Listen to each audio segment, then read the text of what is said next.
So that's what to expect from my side. Back to you guys. Okay, and in the second hour, our headlines, I was sitting down with my guests to look at the big stories, treason, felony, Office of the Special Prosecutor, and a whole lot more. So you stay with us. Our WhatsApp number is 055-556-1034. Yes, you survived Valentine. It's the morning after. Yep.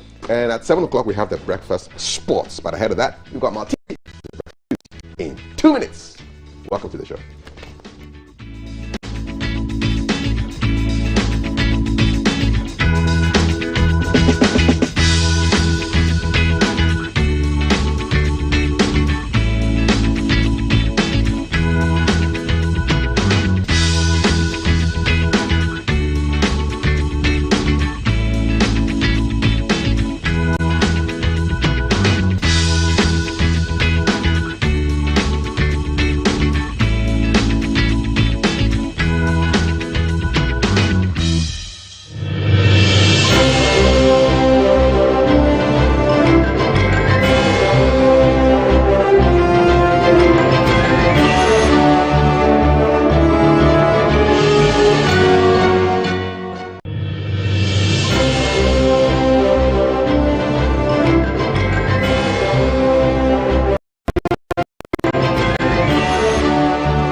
Good morning. Thank you for joining us on GTV Breakfast News at 6 a.m. I am Multi-Decider Sadiq. We're live on Facebook, also on DSTV, GoTV, and all other satellite stations. Let's start off with the Vice President talking about youth employability skills. Now, the Vice President, Dr. Mahmoud Bawumia, has launched an integrated online employable skills program at the University of Ghana. It seeks to train 2,000 youth annually in employable skills in high demand on the job market. Dr. Bawumia said the over 2,000 courses being offered online will help develop the needed skills of the Guinean youth and make them more relevant in the global skills market.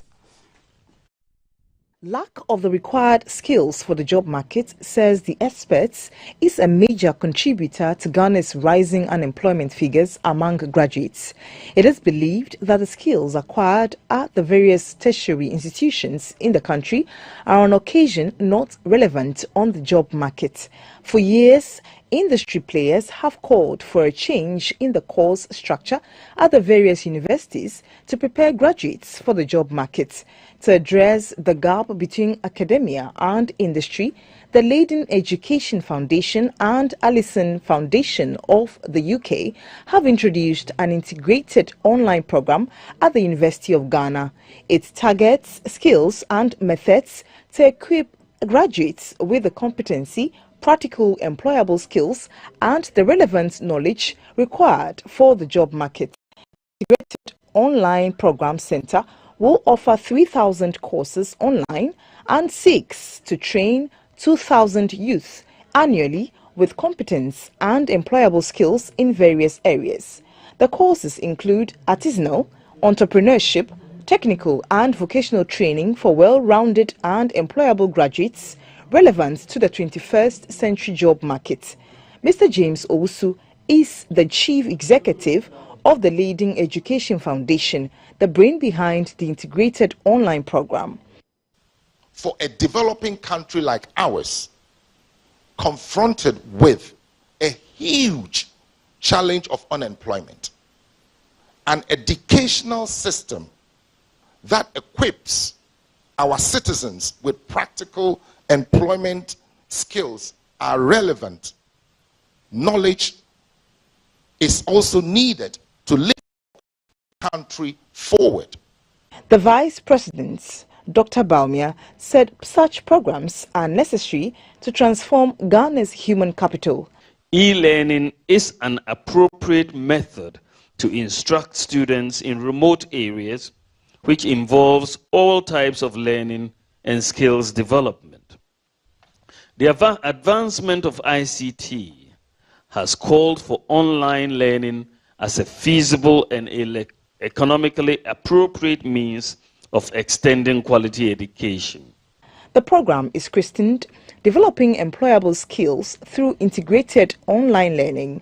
It is open to secondary school leavers, graduates, undergraduates, workers, corporate and business personnel. Now, whilst the Vice President is launching online employable program, former President John Dramani Mahama and high-ranking officials of the NDC held a closed-door meeting with the leadership of the Pentecostal and Charismatic Council. The closed-door interaction looked at the economy, governance, and how to develop the nation further. The two sides discussed issues concerning governance, development and the economy of the country, and also the need to find solutions to them. The national chairman of the NDC, Mr. Samuel Ofosu Ampofo, briefed the media when they came out of the closed-door meeting. It has been a very successful meeting. The discussions were very frank and open, and His Excellency John Dramani Mahama and his side have given very clear indications that we put the nations ahead of our personal and parochial partisan interests, and for that matter, are prepared that if there is any dialogue that encapsulates who addressing the economic challenges that we are facing, he is prepared to offer his bit in the interest of Mother Ghana.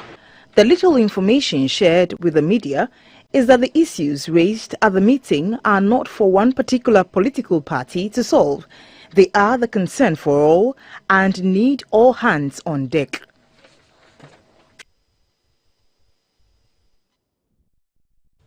Now to some mining stories. The Minister of Lands and Natural Resources, Mr. Samuel Abujinapot, says government intends to inaugurate over 50 community mining schemes across the country to provide jobs for the youth. Mr. Samuel Abujinapot made these remarks at the launch of two community schemes in the Ashanti region. The communities are Tokwe in the Asante-Achim South Municipality and Kunsu in the Hafuano District. The policy is to help tackle illegal mining, also known as galamsey. The Tokwai Community Mining Scheme covers about 44.2 acres of land and is expected to serve 198 communities in the Asante-Achim South Municipality. The scheme is designed to be environmentally friendly, devoid of water pollution and destruction of farms.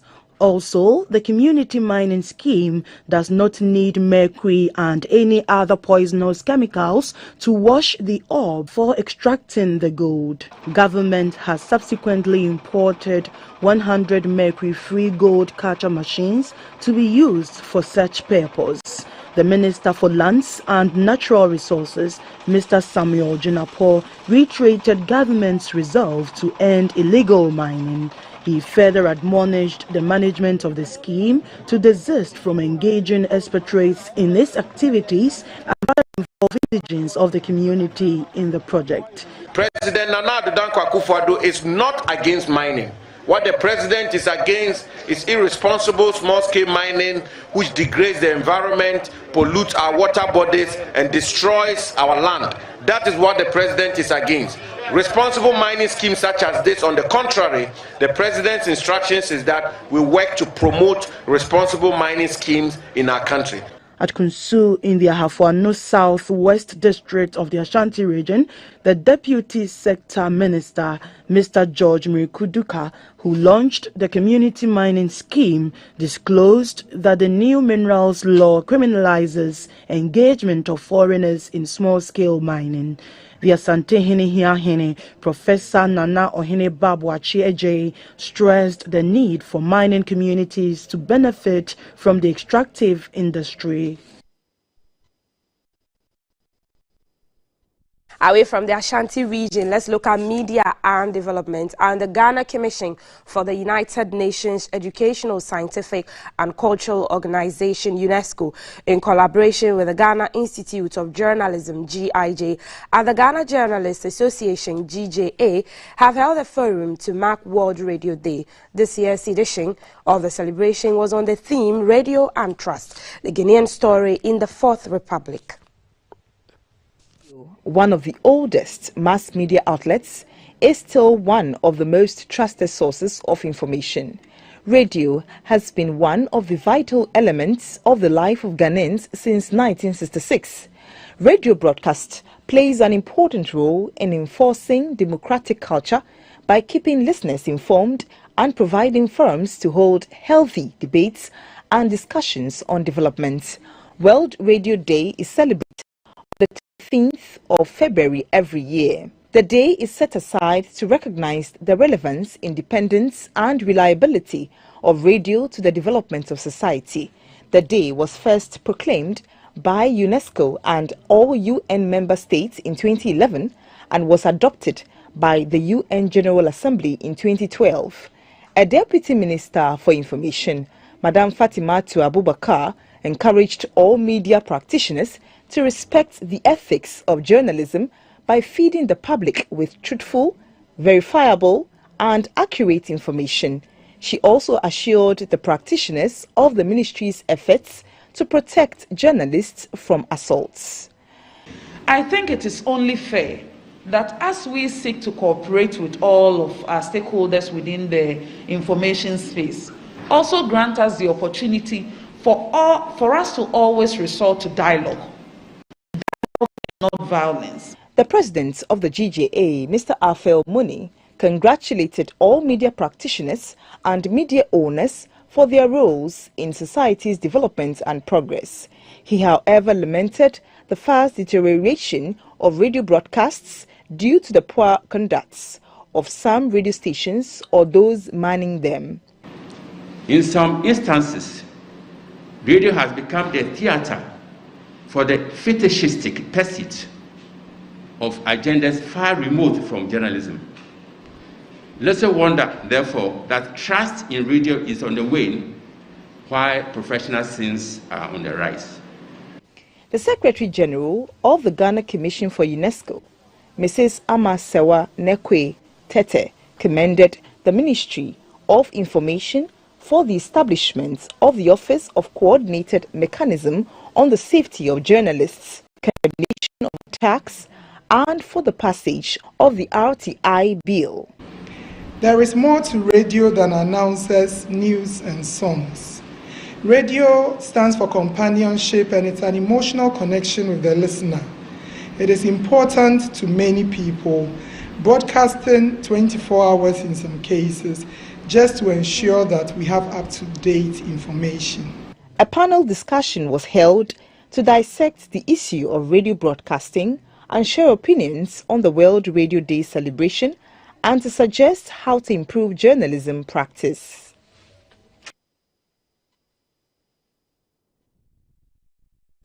On the foreign front and to Ethiopia, centuries-old manuscripts and scrolls are being offered on websites for a few $100s, raising suspicion on the condition of the acquisition. In Ethiopia, the latest victims of the year-long war in Tigray are the country's rich artifacts. Suspect the artifacts have been planted during the conflict.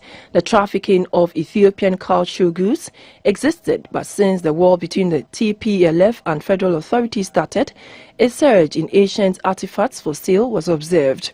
American corporation eBay removed from its platform a number of rare Ethiopian items with no evidence of provenance after it was contacted by Newspaper Times. It is unclear how many objects were stolen, but professors have recommended internet users to upload the information to the Interpol Stolen Works for Arts database if they come across Ethiopian objects adverts. Negotiations on a ceasefire between Ethiopia's government and Tigray forces have yet to take place. Two Malian soldiers have been killed in an attack blamed on jihadists. The attack on the Niafunke post in central Mali on Sunday morning. 5 of the militants were killed during the attack. The Malian army, which has been struggling to contain a jihadist insurgency, has been carrying out an operation to destroy jihadist bases. Now, former President Ibrahim Boubacar Keita was ousted by the military in 2020 after being accused of failing in the fight against the insurgency.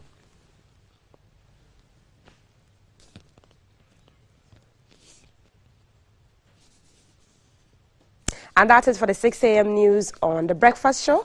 I am Malti Tisaida Sadiq, but up next is the weather, after which Thelma, Val and Kafri will bring you social media trends.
Thank you for staying on, and thank you for the breakfast news. We are going to look into our social media trends now. Yesterday, social media activist and Fix the Country convener Oliver Bakavomawo appeared in court after he was picked up by police officials for comments he made on Facebook. And in court yesterday, we understand that he's been charged with treason felony and remanded for 2 weeks. So his lawyer spoke to journalists, and he labeled the attacks or the charges against his client as being cynical and in bad faith. Lawyer Akuto Ampao is representing Oliver, and that's how he appeared in court yesterday. Credit to City TV for the footage on your screen, and those are the charges that's been labeled against him.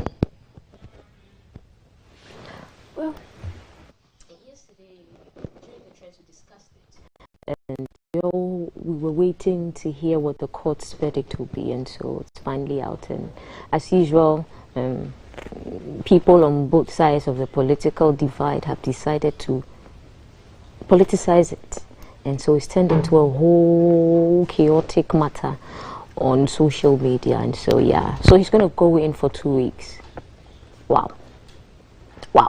What does that say? And that says a lot for cleaning, how to responsibly use your space. If you're giving the space and you have the opportunity to speak to people, I guess from now people will be more what's the word, when they are putting out stuff and they are sharing their opinions. Yeah. Well, the case will come back on the 28th of February, and so we'll see what the next stage of this would be. A couple of lines on this. So he was held in police custody for 52 hours, and the police say they would have had him. They applied to the Chief Justice to set up court and then deal with the case within the 48 hours, but they got no response. It's like you're calling the CJ and there's no response, phone turned off or whatever. They applied, but they couldn't get any response, and that's how come he had to spend 52 hours in custody. I know in Ghana it's supposed to be 48 hours, and then you must be charged. So that's their reasoning. I think that this thing is getting overly dramatic, you know, with the guy himself showing his cuffs, you know, and then this whole police presence armed. It's like a movie, and we just should not have this thing blown out of proportion, really. I'm reading accounts where his lawyer is saying until they appeared in court, the charges were misdemeanor charges, only for them to get there and like he was with treason felony. Yeah, and you interviewed his lawyer. Yes, Mr. Koto Ampao. We've had him here at the table before. Yeah. A surprising choice of a lawyer for me. Why? I don't know. It just kind of surprised me. But then that's what it is. You choose your counsel and you go to court. So you come back in 14 days' time. Yeah. Well, the courts are busy, aren't they? Because apart from Oliver's case, the OSP is also gearing up to bring more charges against some 45 cases against individuals and staff as they look into corruption allegations and charges. So ASP's Office of the Special Prosecutor is going to bring 45 new cases. Tell us about that, Kath. Well, it's a bit like yesterday we were talking about these tabletop fewer people. And read the statement first, and then I'll make my comment on that. So, update of cases. This is from the Office of the Special Prosecutor. The Office of the Special Prosecutor, OSP, is currently investigating 45 cases of suspected corruption and corruption-related offences. The OSP will announce in the next few weeks its conclusion and further action in the following cases. So, La Bianca Company Limited, in respect of alleged corruption and corruption-related offences in the context of evasion and valuation of duties on frozen and processed food products imported into Ghana between 2017 and 2021, involving La Bianca Company Limited and some high-ranking officials of the Customs Division of the Ghana Revenue Authority. So, Ejeni Mboating Eje, in respect of alleged corruption and corruption-related offences in the context of public procurement and abuse of office involving a former chief executive of the Public Procurement Authority, Alexander Kwabna Safo Kantanka, in respect of corruption and corruption-related offences in the context of a public election, particularly corruption and intimidation in respect of a public election regarding the confirmation or otherwise of the nominee for the office of the Chief Executive of the Jabeng Municipal Assembly in the Ashanti region. So this was released yesterday. Okay, so this is a love letter from the Office of the Special Prosecutor dated on Valentine's Day about what he is doing or going to do. And I'm tying it to the tabletop fewer people that was in the news yesterday, where the MPA boss was saying, we know that you people are misbehaving, we are going to come after you. I would have preferred that we woke up one morning and the cases are done, and this is the action that is being taken. This, my old man always said, you are either doing something or you're not doing it. Not, you've either done it or you haven't done it. It's not, I'm doing, I'm about to, I'm in the process of, I was going to do this, but either you do it or you don't do it. You know, this notice, so you know it's coming, and it doesn't come at you out of the blue. No. I think you should just do. Do. Don't let them see you coming. You do. Finish. Just do it. Nike style. Just do it. Oh, Majiboye, na foco. Exactly. You know. So you do it, and then you come out and then report to say I have done it. Okay, so we've served notice, or we've summoned these people to court to answer questions. Exactly. Or the case is over and this is what is happening. Boom. You know? Well, we are working on it. Nah. For me, no. Okay. I think I said with her first. We always have these committees, everyday committees set up to look into this, inquiry into this, others. And at the end of the day, we hear about it when it's about to happen. And then after it happens, we don't hear anything. Yeah. How many times have committees been set up that the general public has asked that, what is the verdict, what happened? So this is just like it. So when we actually see that this action has been taken against, say, for instance, La Bianca Company Limited, then we know that, Exactly. So, yeah. And if you read the statement, it said in the coming weeks. Is that a timeline? Is it 2 weeks, 3 weeks, 4 weeks, 10 weeks, 50 weeks, 100 weeks? Next week? So next year. So that's the companies that have been cited and the individuals who will be mentioned the public procurement in that letter. Yes. Seeing them on your screen. And then the guy who, the chap who wants to take back his money. Yes, bring my money back, you know, So that's it. So the OSP is coming after all these people. City Newsroom credited for this video. All right. So it's not just the Ghana things that are happening. Okay. In Nigeria, things are happening too. For real. And this time, Nollywood actor Yul Edochie is taking on members of the House of Representatives over comments they made concerning the spate of ritual killings in the country. Okay. So I'm reading an account where the House of Representatives allegedly had a discussion expressing worry about the increasing numbers of ritual killing, and they said Nollywood was to blame for, you know, showing it on the screens, and so now people think that ritual killing is actually a way to get rich quick, and he did not take that line down, and he said the film industry is just a reflection of what's happening in society, and so the House of Reps should not blame Nollywood, they should blame hunger and poverty. No, I disagree with that. Me too. I think he spoke too soon.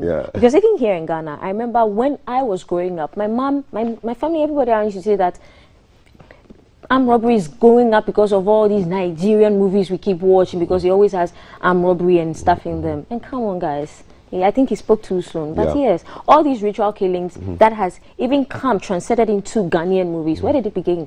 I mean, come on. But you see, I mean, a lot of people know America from movies.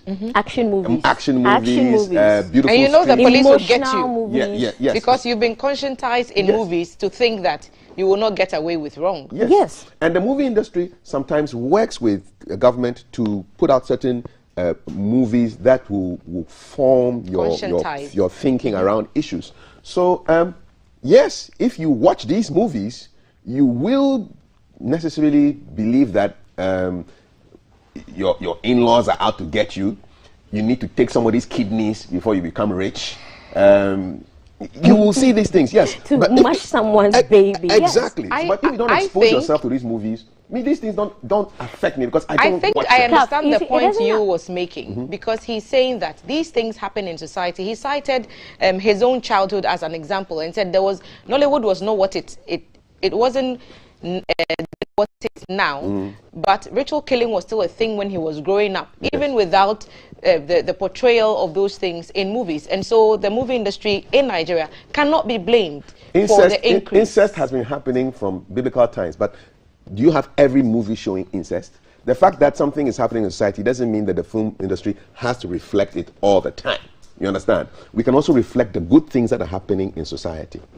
So our social media trends, it's our, early morning opportunity to take a bite on the issues that are trending on social media platforms, and we do just that on this side of the table. Remember that we'll be going into our conversations pretty shortly, and CAF will be looking at potbelly and whether it's an evidence of good living, as a friend of mine would always say, or a health disorder. That conversation after the break.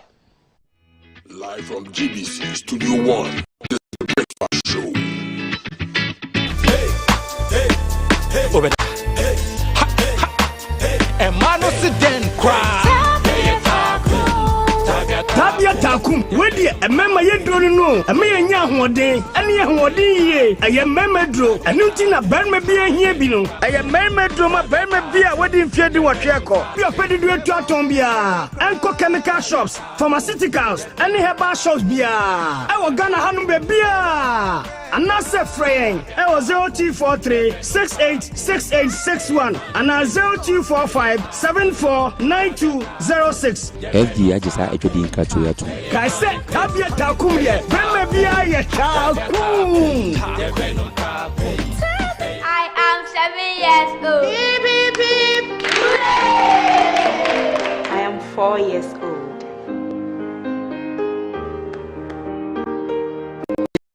12 years old.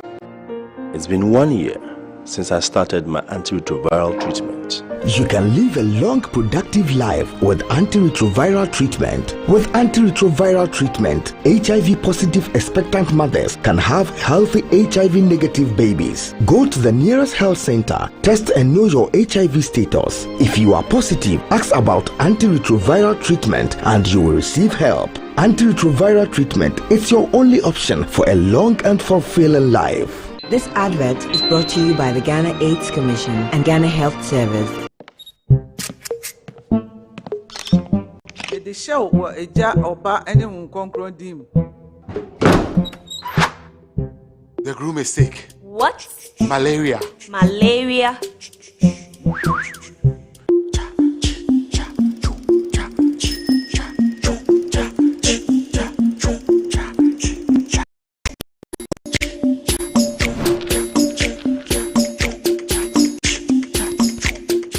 Lufat. Lufat.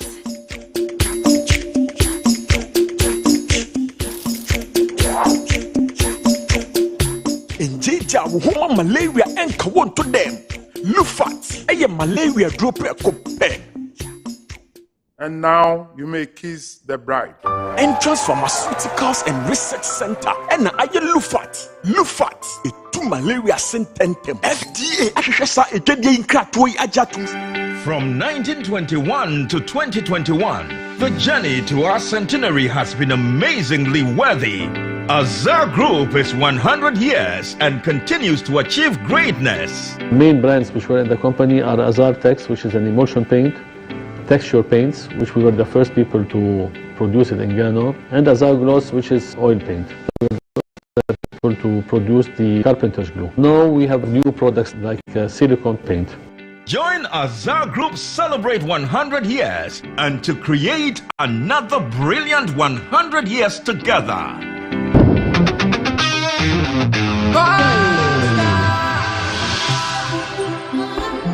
And they call me UJ.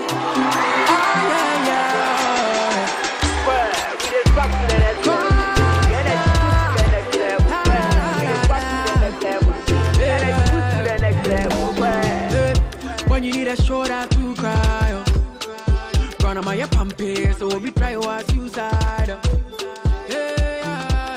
Let bygone be bygone. I didn't see what the bottom gonna do. We go straight to stardom. And I gonna take you to next level. My baby, oh yeah, yeah, yeah. The energy next level. Back baby, oh yeah, yeah, yeah. To next level. My baby, oh yeah, yeah, yeah.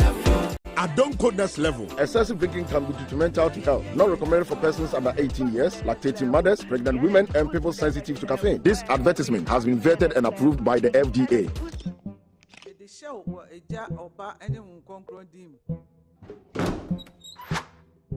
The groom is sick. What? Malaria. Malaria.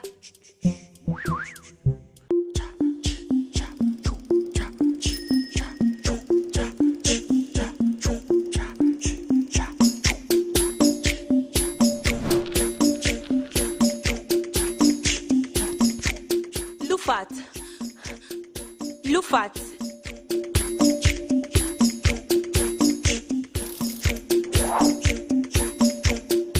Injija woman malaria enka won to them.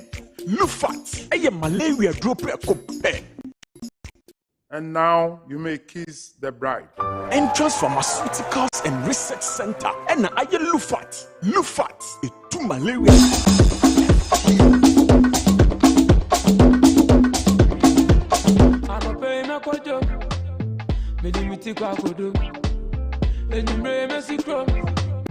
Coming live from the capital, this is the Breakfast Show.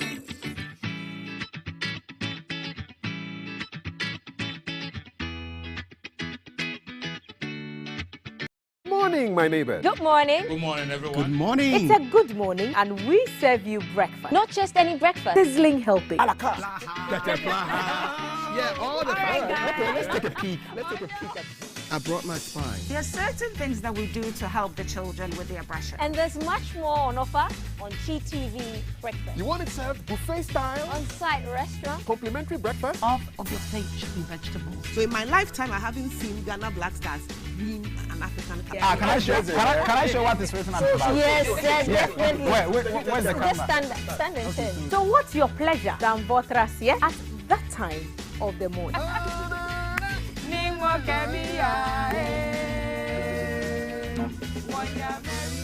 So never skip breakfast. On GTV Breakfast. From Monday to Friday at 6 a.m. We've got you covered with a trusted team.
Live from GBC Studio 1, this is The Breakfast Show.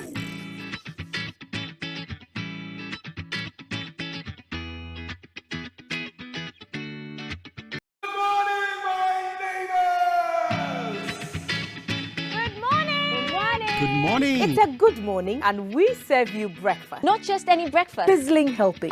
And there's much more on offer on GTV Breakfast. So what's your pleasure than Votrasia at that time of the morning? You want it served buffet style, complimentary breakfast? On-site restaurant. Or room service? We've got you covered. From Monday to Friday. The morning after, and you survived. And I've been joined by Thelma and Valerie to have a little chat on one of the issues that were featuring in the trends, and it had to do with movies and bad behavior.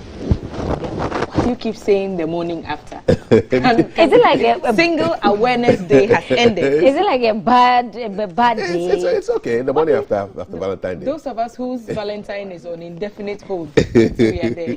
Charlie, read that trend for me. So what was that trend? Nollywood has reacted after the House of Representatives blamed Nollywood for the rising cases of ritual killings in Nigeria. This story is on Ghana Web, so credit to Ghana Web. The House of Representatives at the plenary on Wednesday, February 9, had claimed that the Nigerian movie industry plays a major role in the surge in ritual killing cases and called for the declaration of a state of emergency to address the menace. Reacting to this, Yul took to his Instagram story to state that poverty and hunger should not be blamed on Nollywood. According to him, Nollywood only portrays things that are already happening in society. He further advised the federal government to fix the country, and ritual killings will be a thing of the past. So there's a quote on of what he posted on his Instagram story, and he wrote, "From when I was a kid in the 80s, I started hearing about ritual killing in Nigeria. Then there was no Nollywood. Hunger and poverty make people do crime. No be Nollywood cause some. Nollywood is only showing what happens in society in extreme poverty. A hungry man is an angry man. Fix the country and crime will go away. Don't blame Nollywood." You should commend me for being able to say a hungry man. You know, I'm a hungry man. Yeah. So he's blaming poverty and hunger for ritual killing. No. It is every poor and hungry man or woman go and harvest ritual organs. No. Plus, I think he spoke too early. I don't agree with him. Look, we are living in a society where most of our movies have the ratings. But how do we actually check that the people who are actually watching it are going according to the ratings stuff? There are some parents, some will argue that it's parenting, but there are some parents who hardly even stay home. They don't even monitor what goes on. They don't even monitor what goes on. They can't, not that they don't, they can't monitor what goes on with their children when they leave them at home. I mean, some people leave home as early as 3 a.m. and go home like 9 p.m.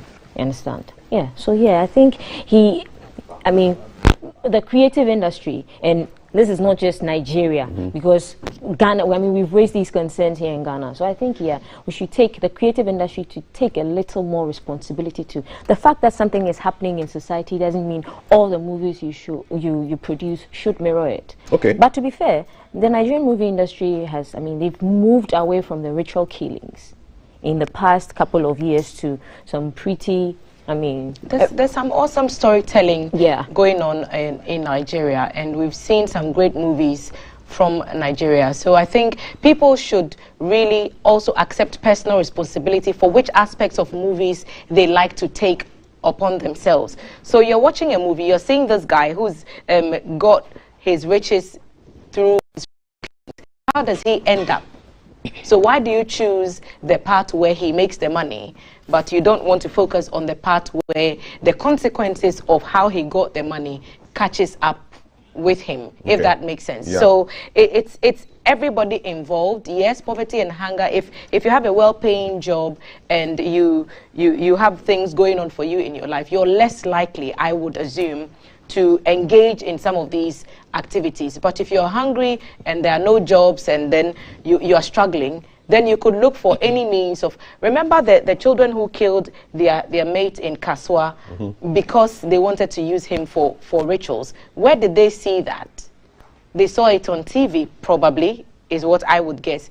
So all these things, we need to be mindful of how what we do in the publication space, so television, radio, film, and all these creative spaces, how do they feed into the conscience of the children who are watching us? Okay. And what are the consequences of those actions? So let me ask the question. So do are movies responsible for crime?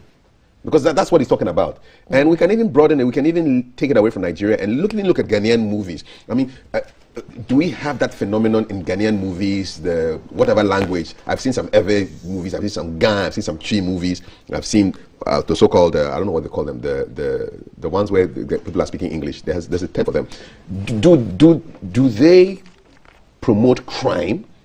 When was the last time you watched a Ghanaian movie where you saw somebody committing a crime, you think, hey Charlie, this thing, if somebody of an impressionable mind watches this, they may be convinced that, oh, this is the way to do things. Yes, I saw one of these local movies, in a local dialect, where these guys were recruiting little children in the area to help them climb into people's windows so they could rob, or when these people are not there, get into the homes and then open the gates or the door for these people. I saw it and I'm like, wow. I mean, let's not try and put and these instances have actually happened where I've seen a video where a little boy was caught and then just meandered his way through a window into a room, opened the door for some people to enter. But let's not be quick to blame it all on film. I mean, haven't we all watched American movies where dozens of people, when I was growing up, I remember I can kill like a bloomer. If I be killer would be a thing. He kills all these people, and we ask ourselves, could this even be real? Because what's the consequences for all these people you've killed?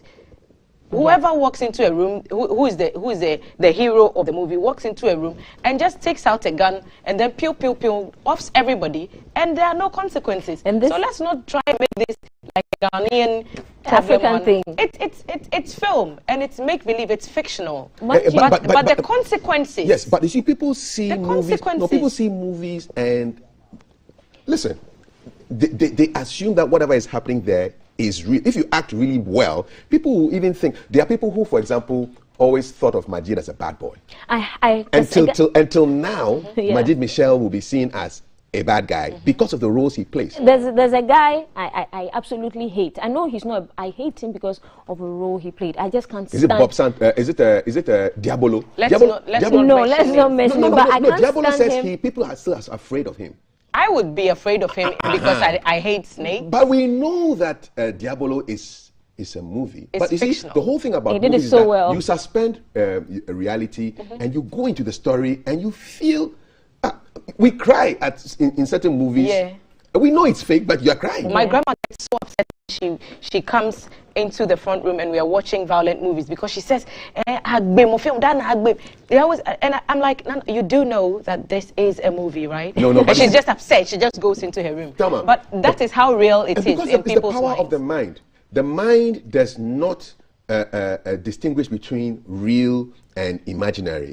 That's the power of the imagination. So I want to ask the question again: do movies cause crime? Let's throw it out there. Let's throw it out there. But in the States where they have the biggest movie industry, mind you, they are now trying to fight the gun laws because they are saying that so many of their movies depicted violence with gun laws, and that's why gun violence is so rife in the States. Yeah. And so now they are trying to care. But even the movies I read some of the movies now you actually have to take the script to their board, some sort of, and if the gun violence is too much in take some of the scenes out. Yeah, I think we should throw it out there. Let's see what you think about these movies and how they shape the impressionable minds among us. Our WhatsApp number 0555561034. I think that we should look at it. Yes, you do. Yes, you do. Go on. By all means. Thank you very much. I just think that if we are picking and choosing which aspects of film should impact our lives,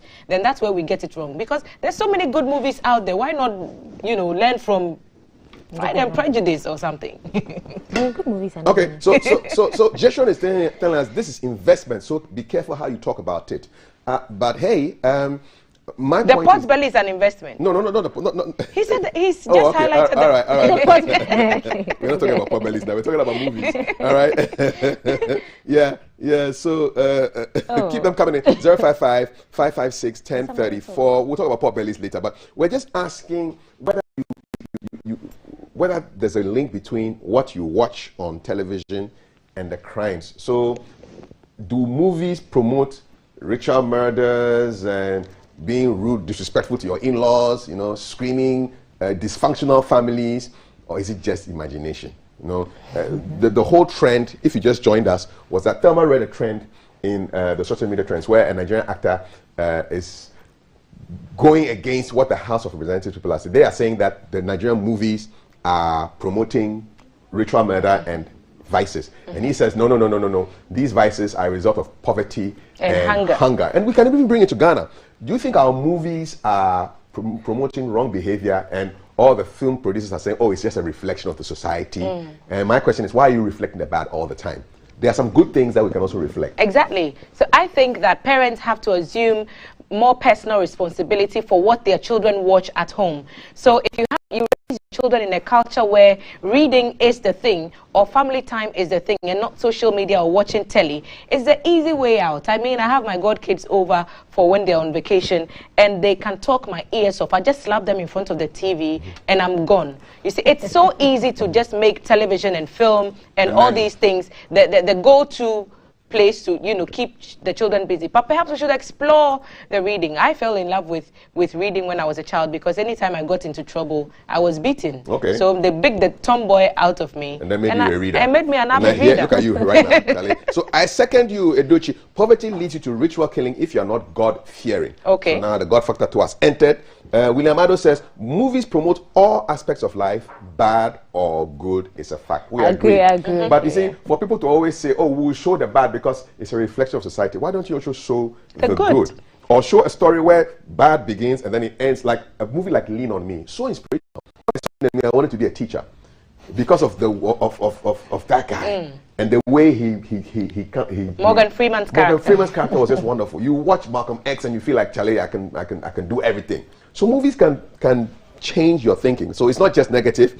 The issue of parental guidance isn't usually held in esteem. Something we should pay attention to. I think some of these movies do tell a story about what is usually happening in society. Meanwhile, some present how imaginative the writers are with telling what's happening. Hence, you see, this is a true story. Yeah. So it depends. This topic is hot. People are talking about it. Mr. Sterling, yes, I think movies have an impact in our lives, especially growing up as youths. We are so concerned about making money. So these movies related to rituals is what the youth want nowadays. Yeah, so the money consciousness is being reflected in the movies. And ironically, the people are making the movies to make money. And they are making movies about people killing people to make money. Yeah. So it's all about money. All right. The movies have negatives, says Grimond, which is why you have PG-13, parental guidance 13, PG-18. These are the ratings of the movies we're talking about. Yeah? All right. Abdul says in Atonsu, I love that place. I used to be there years ago. Our movies have a great impact on the youth and society at large. They direct you when you watch them, from dressing to food to change culture. Yeah, even telenovelas. Yes. Hairstyles. I understand hairstyles have fashion trend. There's a skirt called Acapulco. Remember Acapulco? Acapulco. Yeah. Acapulco Bay was a series I think that aired on. I'm not sure, but when we used to run to other places to watch and the short skirt, and became then a thing. Acapulco, there was this lady inside, Rachel, yeah, she used to wear these beautiful short skirts, and the thing was called Acapulco Bay. Yeah, and then we started saying Acapulco, and then it stuck on. So we copy what we see. Exactly. More messages, 055-556-1034. I like the way you guys are jumping in this. Clemens says, yep, all right.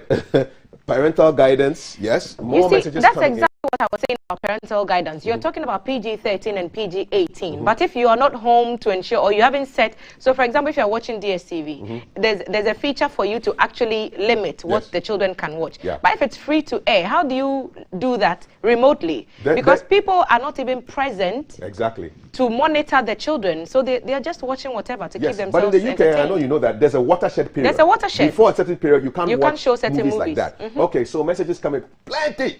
055 05561034. Movies have both negative and positive repercussions. We need to pick the positives for the good of the society. Paul from Donkuna. Yes, I like that. The trick is to educate people at the end of the movie. All right, so good point there, William, giving us some filmmaking tips. Bismarck Obing. Good morning, crew. Yes. My opinion is, as children learn by imitation. What they see is what they learn from movies. So that's a learning theory he's given us. Yes, what they see, monkey see, monkey do. Yeah. All right, so that's what children do. They watch, they learn. All right, Engineer SOA. Good morning, breakfast show. You guys are too much. You two are too much. In fact, you be too much. Too much. 3 much safe. All right, 0555561034. Movies are what we see is the best way of learning. And movies are one of the best learning curves for young people into ritual killings, especially the Nigerian movies. Thank you very much. For me, I learn a lot on YouTube. When I want to research something, pot bellies, I'll go and watch videos on pot bellies.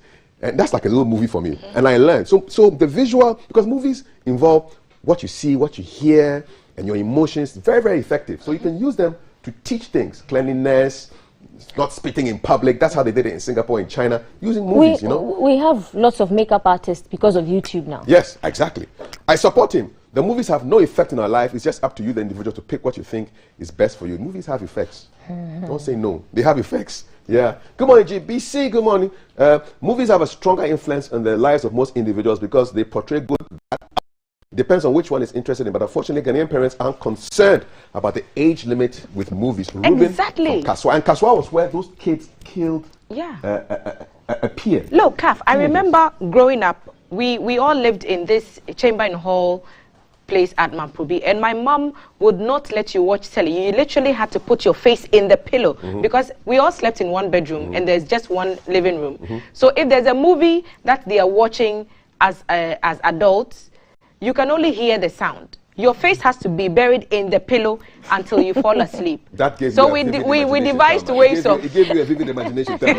As if you're hearing something. We devised ways of making holes in our sleeping clothes so that we could spy. But the point is, there's an active, agenda to stop you from watching certain things. Check this one. Please. After watching the original series, I wanted to be like Klaus. Richard, I'm with you on this one. So I don't know who Klaus is. I watched the original. So you watch Vampire Diaries.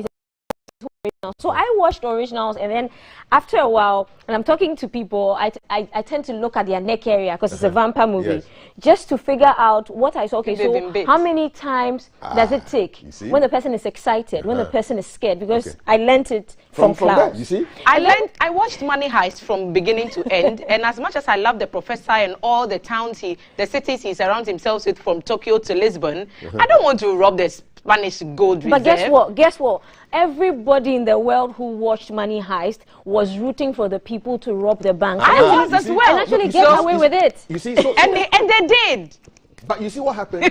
They were actually making you see that the bad is good. Didn't they? I get that point. So listen. When you watch, so this is from the person who sent the message on Klaus. Ending. No, not Klaus. Klaus was the ending of the movie. So we've been programmed that when you watch a movie from Hollywood, at the end, when there's a crime, you do know that whatever the crime will take place, but the police will come. At the end of the day, you know the police will come, but after the crime. But in our Ghanaian movies or in the Nigerian movies, after the crime, everybody actually goes to the police station before they go and call the police. And I think that's a reflection of what's happening. But then they want to kill you. But now, in the new Ghanaian movies, when we make the new Ghanaian movies, well, because of all the Dampeezy vibe, I'm sure it will change. So yes, it does mirror society. It does, okay. But has it occurred to you that in the movies where people go for these spiritual assistance for ritual killings, it's not the law enforcement agencies that catches them, it is the spirit, the spiritual enforcement who is upset that the person doesn't want to continue killing anymore, that then retaliates against the person, spiritual dampery, and offs them. Spiritual so dampery. it's not the law enforcement, the FBI will show up and arrest you. What? Amadioha or somebody who will come and kill you. Give us a Ghana example too. Well, be thinking about that, and let me read this message from Agbeshi in Accra, Newtown. I don't think it's the movies that are promoting ritual killings, because we've been watching so many ritual movies and gangster movies for many years. We're not heard about all this stuff, and now that we are facing all this stuff in modern Africa, I don't think it's those movies that inculcate these attitudes. And again, parental guidance is also necessary in watching these kinds of movies. I remember when I was growing up, if a sex scene or even a kissing scene came up on the TV, all you hear from your dad is, to bed. To bed. Finish. So someone is sending me a message now. They said, listen, recently the movie of FGM was acted in Tamale, and it's sought to portray the Gombes, so a certain tribe, as being the ones that, you know, propagated or engaged more in those activities. And people were really upset. I think it's somewhere in the Upper East or Upper West region. I'm not quite sure, but somewhere in one of the 5 northern regions, there was some portrayal, and it was quickly shut down. So movies are powerful tools. Very and powerful if you're trying to portray a certain group of people as being a certain kind of way and stereotyping them, then people will rebel. You know the way to do it. If you want it to be effective, be from that ethnic group.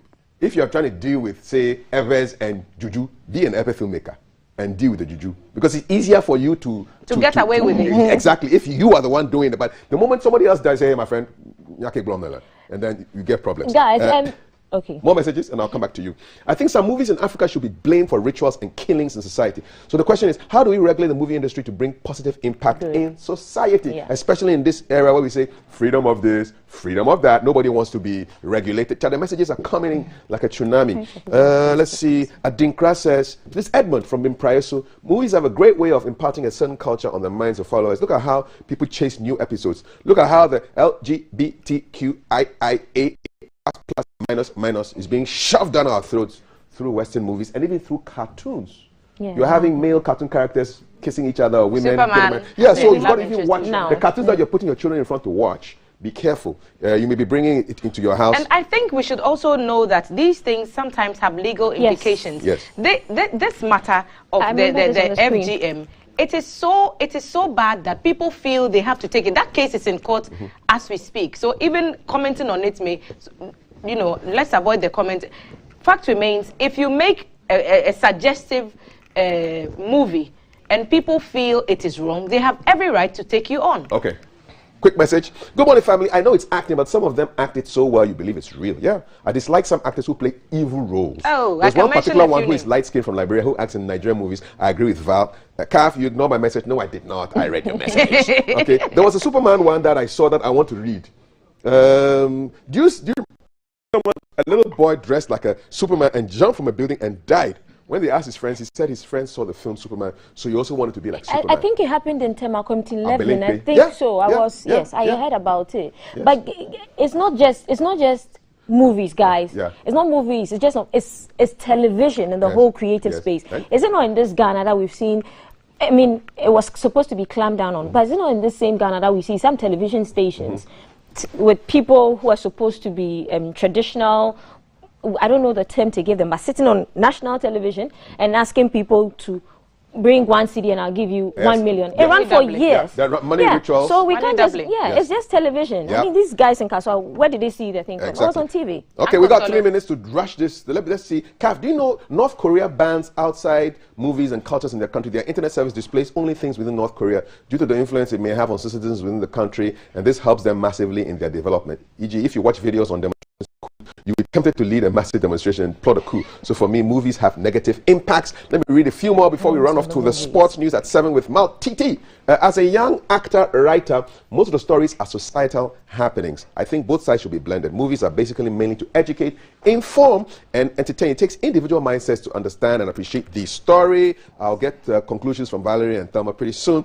Good morning, you guys are super. For me, I won't put more blame into movies, but nowadays, new TV stations promote this bloody brotherhood and fake lotto and some malams coming on TV to drop their numbers and quick money. Malams entering my DMs on Facebook.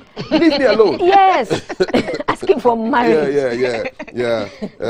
Someone says, I think it's the movies. Mistings, fashion, ritual killings can be influenced by these cult movies. Hey, we're up to date with your messages. Last one. Movies are impacting tools. Both negative and positive, but negative is more. Maxwell from Dakuma says, my mom looks at your face when kissing is going on in a movie. So you just have to go out. He said his child died? Yes. Movies play a very big negative impact on society because my child watched Superman and tried to fly from the wardrobe to the bed. Thanks to my bed. I'm sure you had a very strong bed or a very soft mattress. And he landed safely. Yes. So those are the messages. Do movies impact the way we deal with crime, or do we Is it just a reflection of society? Is it make-believe? Keep them coming in. There's so many things to learn from this. Your thoughts, final thoughts, tell me. I think that we should all be mindful of what our children, our godchildren, our wards are watching. We should take an active interest in the things that they are interested in. Because if you don't know what your child is doing on social media, you don't know what they're watching on TV, you don't know what they are following up on Netflix, then there's a problem. Because otherwise, how would you know to shepherd them in the right path? I mean, by all means, take an interest. And this whole thing about, oh, if you're 50, get interested. You really want to see an interest in their lives. And so that if you're making an input, they know that you understand where they are coming from. And you can appreciate the concern that they may have. Val, your last thoughts. I'm thinking more of those of us who have spaces, that we have a lot of people looking at our spaces. We need to be mindful of what we post. I use myself as an example. On Snapchat, sometimes I think Facebook is open. I think WhatsApp is open, WhatsApp status. So I mind what I put on Facebook, and I mind what I put on WhatsApp status, because my mom and the whole family, everybody's on there. But on Snapchat, you feel free. Yes, I feel free. But there was one time I was looking, and I realized that somebody in JSS who had watched my Snap story and the stuff I put on my Snap story. So yeah, those of us, those of us who have the spaces, be responsible. Know how to use it. What we All right. Yeah. Okay, Charlie. Thank you so much. Why we call you Charlie? Charlie Val. Thanks a lot. Thanks a lot. Charlie, I'm done. Charlie Titi is ready. Charlie Titi is ready for the sports. Take it away. Charlie. Yes.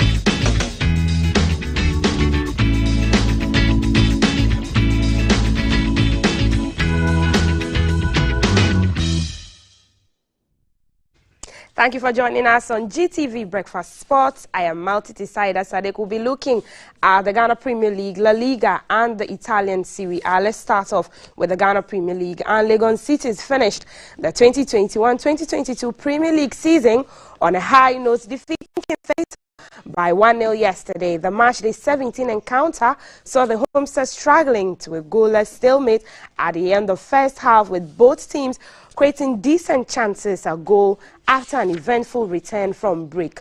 Jonah Otukwe's 63rd minute strike won the day for the Royals. Let's take a look at the highlights now.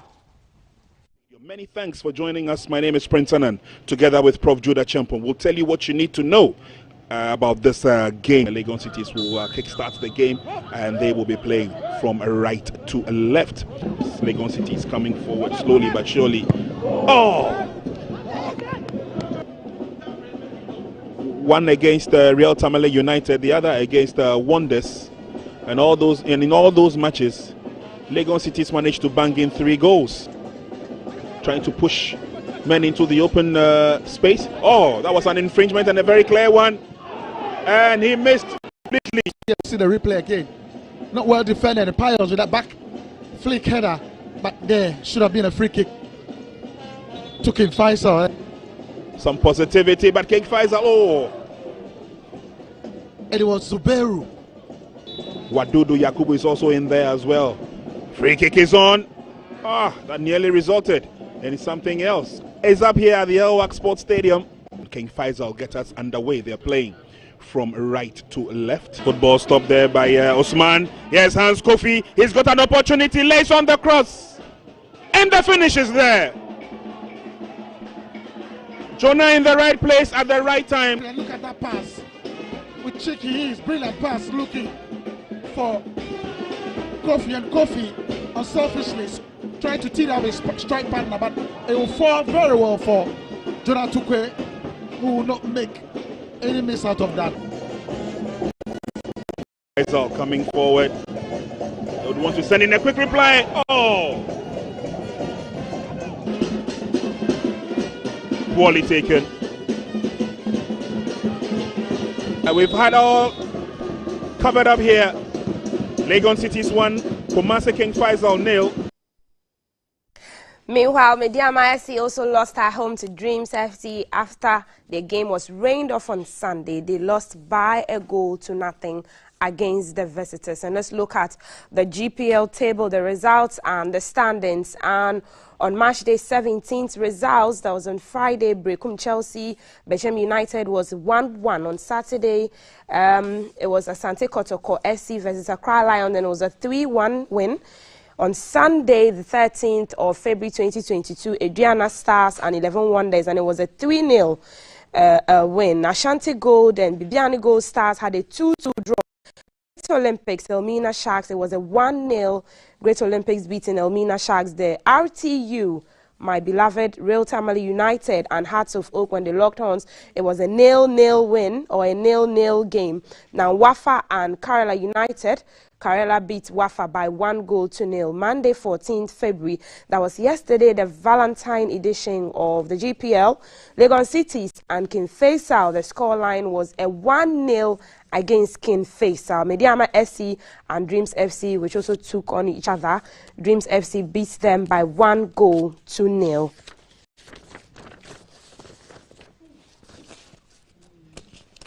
Now, when you look at the table and where the teams are standing, on the bottom three, we have Wafa with 18 points, 11 Wonders with 16 points, Elmina Sharks bottom of the table with 11 points, Ashanti Gold 22 points, Brekum Chelsea 22, RTU still at 20 points, Accra Lions at 19 points.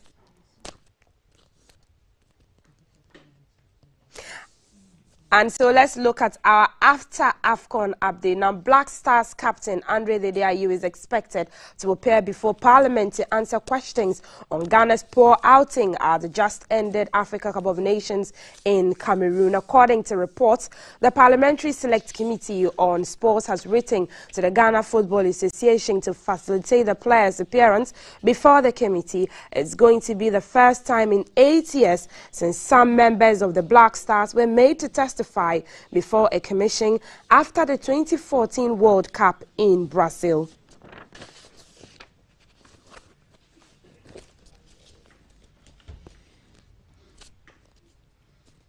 Away from our AFCON update, let's look at the Spanish La Liga, and Real Mallorca's pursuit for survival gained further momentum as they dramatically defeated Atletico Bilbao 3-2 to escape off the relegation zone. Let's look at the highlights. Ese triunfo que había logrado en la anterior jornada contra el Español, se lo miraba todo desde la grada Aritz Aduriz y pudo ver cómo adelantó Salva Sevilla al Mallorca en el minuto 22 con ese tanto de...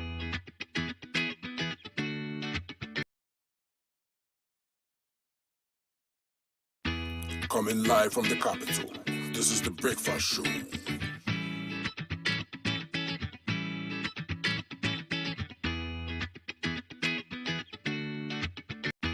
Coming live from the capital, this is the breakfast show.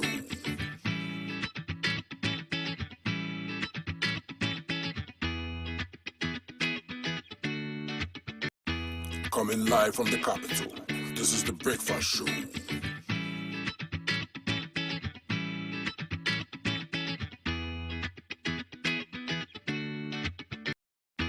Coming live from the capital, this is the breakfast show.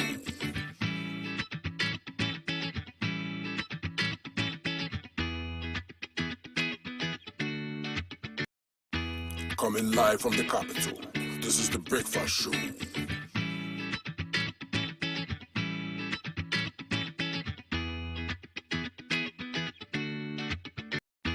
Coming live from the capital, this is the breakfast show.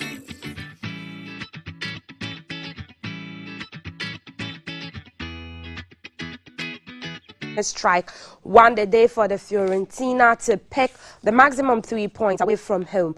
Spezia 4-game unbeaten run came to a halt at the dying embers of the game as Fiorentina maintained their hopes for a finish in the European sport.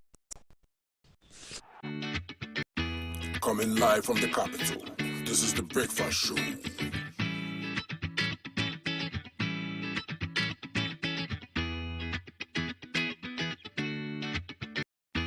Coming live from the capital, this is the breakfast show.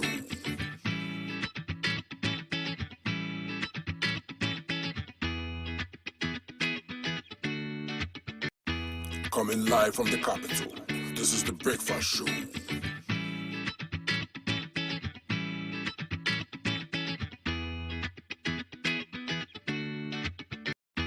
Coming live from the capital, this is the Breakfast Show.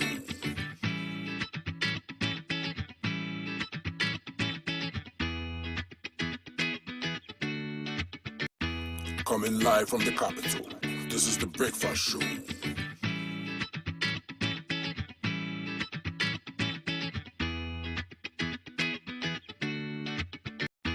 Coming live from the capital, this is the Breakfast Show.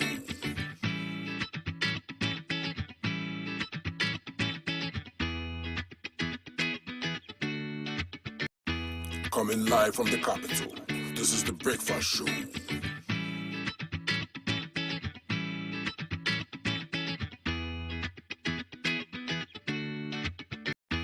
Coming live from the capital, this is the Breakfast Show.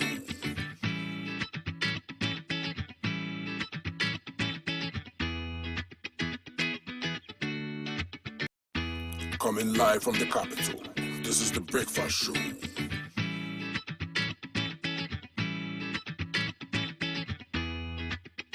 Khan and Kell Brooks will step into the rings at the Manchester Arena in a fight dubbed The Gloves Are Off. Khan arrived at his Manchester hotel after a rigorous training camp in Omaha, Nebraska and the Colorado Springs.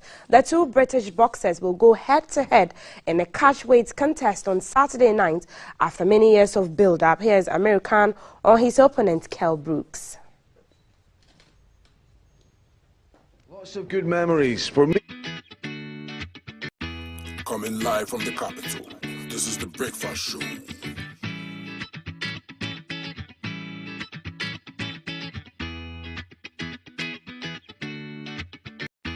Coming live from the capital, this is the Breakfast Show.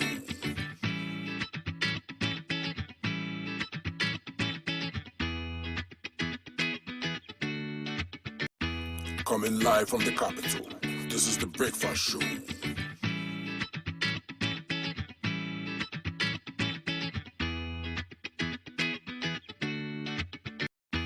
Coming live from the capital, this is the Breakfast Show.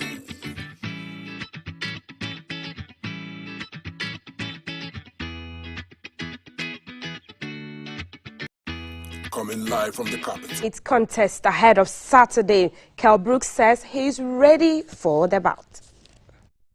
Finally here, a decade in the waiting. How are you feeling? I feel great. I feel absolutely splendid. Ready to just finish off, to sharpen up in gym, keep the blood flowing around the body. Is this the final training session really before the fight itself, or what will you do today? This is the final one. It's going to get winker banked. You know, this is the one in the famous Brendan Ingle gym. We're going to just finish off his training camp right here, right now, today. Watch the gloves are off last night. This is the Breakfast Show.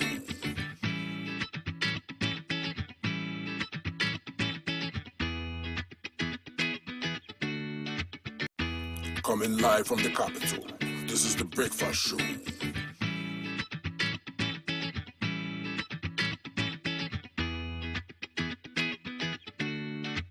Decider Sadiq Cafe standing by to bring you the headlines with his guests.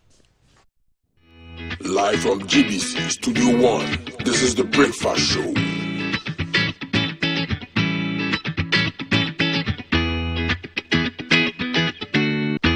Live from GBC Studio 1, this is the Breakfast Show. Worry me. Watch me, you come 1 week, Mr. WBT. Oof. Now, yes. Nade. Senior, name me any more cut down. My business is a collapse. My house are bounced. So, we take quick credit, Inka. Quick credit? Yes, quick credit. Who pesika? Edi a start here, you may be. Who here be seen? Edi a true UDM. We a government and a private worker. Who pesika they are till hot so. We a busumi ejuma.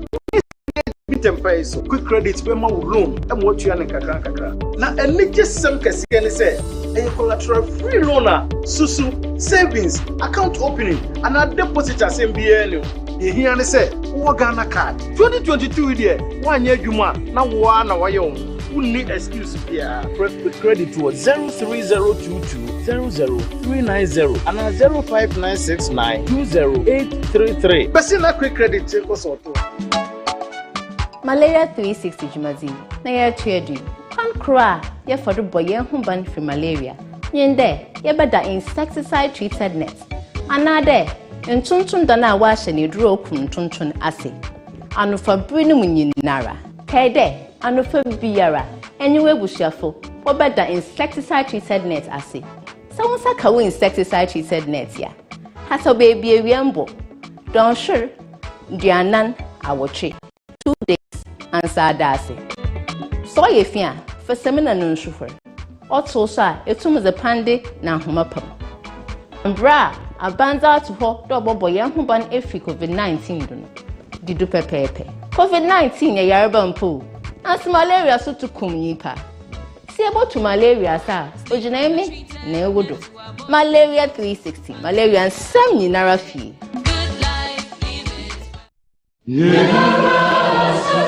All SIM cards in Ghana must be registered again with only the Ghana card. Yes, only the Ghana card. You will not be able to make voice calls, use mobile money services, internet, and all other services linked to your SIM card if you don't. To register, dial *404# and follow the prompts. You will be required to send the following details on your Ghana card: Ghana card number, surname, first name, date of birth, and sex. You will then receive a special code which will print service provider agent or customer care center for your biometric details to be captured. Remember to add your digital address. Dial *404# on your phone to start registering your SIM card today. For more information, contact your service provider on 100 or the National Communications Authority on toll-free number 0800 110622. Register your SIM card to stay connected.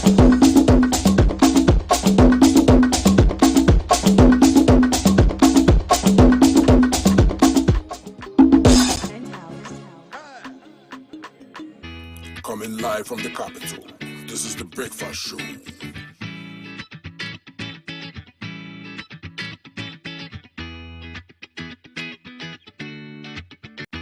Coming live from the capital, this is the Breakfast Show.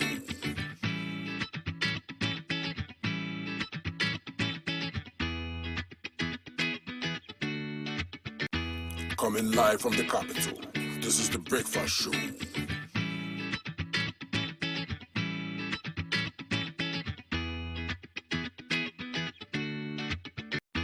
Coming live from the capital, this is the Breakfast Show.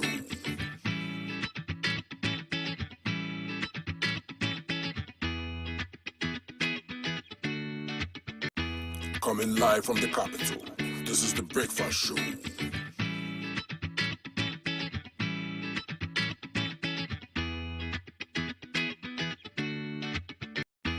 Coming live from the capital, this is the Breakfast Show.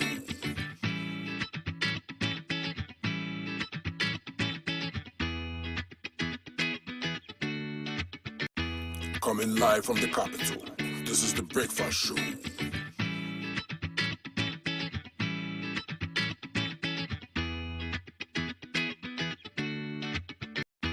Coming live from the capital, this is the Breakfast Show.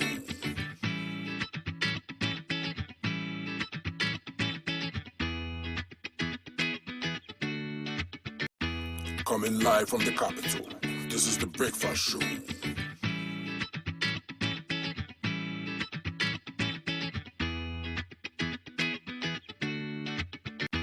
Coming live from the capital, this is the Breakfast Show.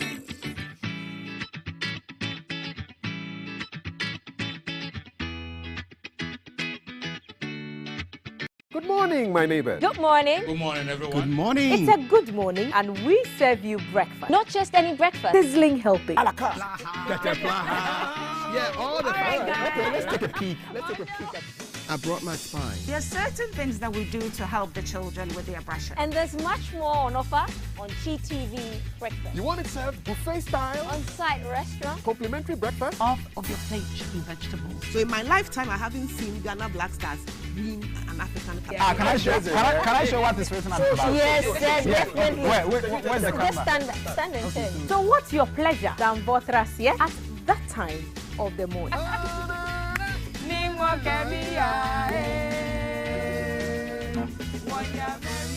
So never skip breakfast. On GTV Breakfast. From Monday to Friday at 6 a.m. We've got you covered with a trusted team.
Live from GBC Studio 1, this is the Breakfast Show.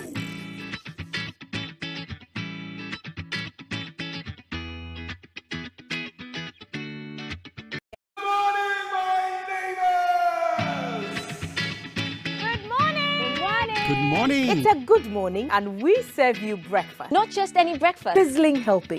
And there's much more on offer on GTV Breakfast. So what's your pleasure than Votras, yeah? At that time of the morning. You want it served buffet style, complimentary breakfast? On-site restaurant. Or room service? We've got you covered. From Monday to Friday at 6 a.m. With a trusted team. So never skip breakfast. On GTV Breakfast. Coming live from the Happy post-Valentine's Day to you. Thank you. Do accountants celebrate Valentine's Day? We do. Just that majority of my colleagues are not so that romantic like myself. You are romantic? I mean, extremely. Extremely romantic. Okay, all right.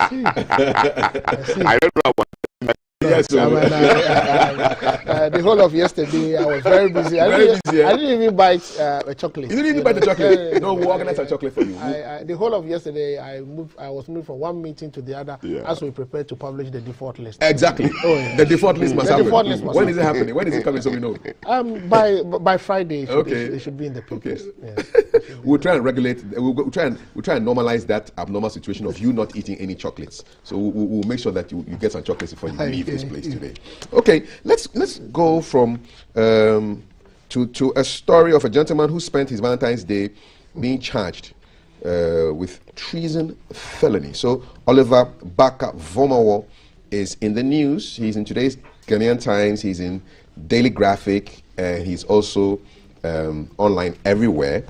He landed in the country, was promptly arrested, spent 52 hours in custody, appeared in court yesterday, and has been charged with treason felony, remanded in prison custody over a threat to stage a coup if E-levy is passed by Parliament. Good thing that we have a lawyer amongst us here to give us some small education. Exactly what is treason felony, Dr. Sai? Thank you very much. Treason felony has been defined by the Criminal Offences Act. Okay. Under section 1821, and with the permission of let me read it. Yes. Treason felony, a person is guilty of treason felony and shall be punishable as for a first degree felony who A, prepares or endeavors to procure by unlawful means any alteration of the law or the policies of government, or B, prepares or endeavor to carry out by unlawful means any enterprise which usurps the executive power of the state in any matter of both public and general nature. So that is treason. That felony. is treason felony. Break it down into simple English for us. What does it mean? It means any attempt to overthrow the executive power of the state or overthrow the government of the state would constitute treason felony. And it is a first degree offense. And if you are proven guilty by a court of competent jurisdiction, the punishment, depending on who is sitting in the chair, can be death. Oh, the punishment can actually be death? That's right. Okay. You know, so why is such a serious punishment? It's a serious punishment because you are overthrowing the Constitution. And that is why Section 182 is clear on it that it is a first degree felony. And first degree felony means you have committed the highest level of crime in the country, provided for under Article 19 of our Constitution.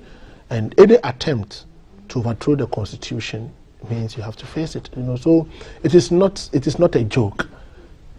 The words there are attempt and then actually going ahead to carry out the intent.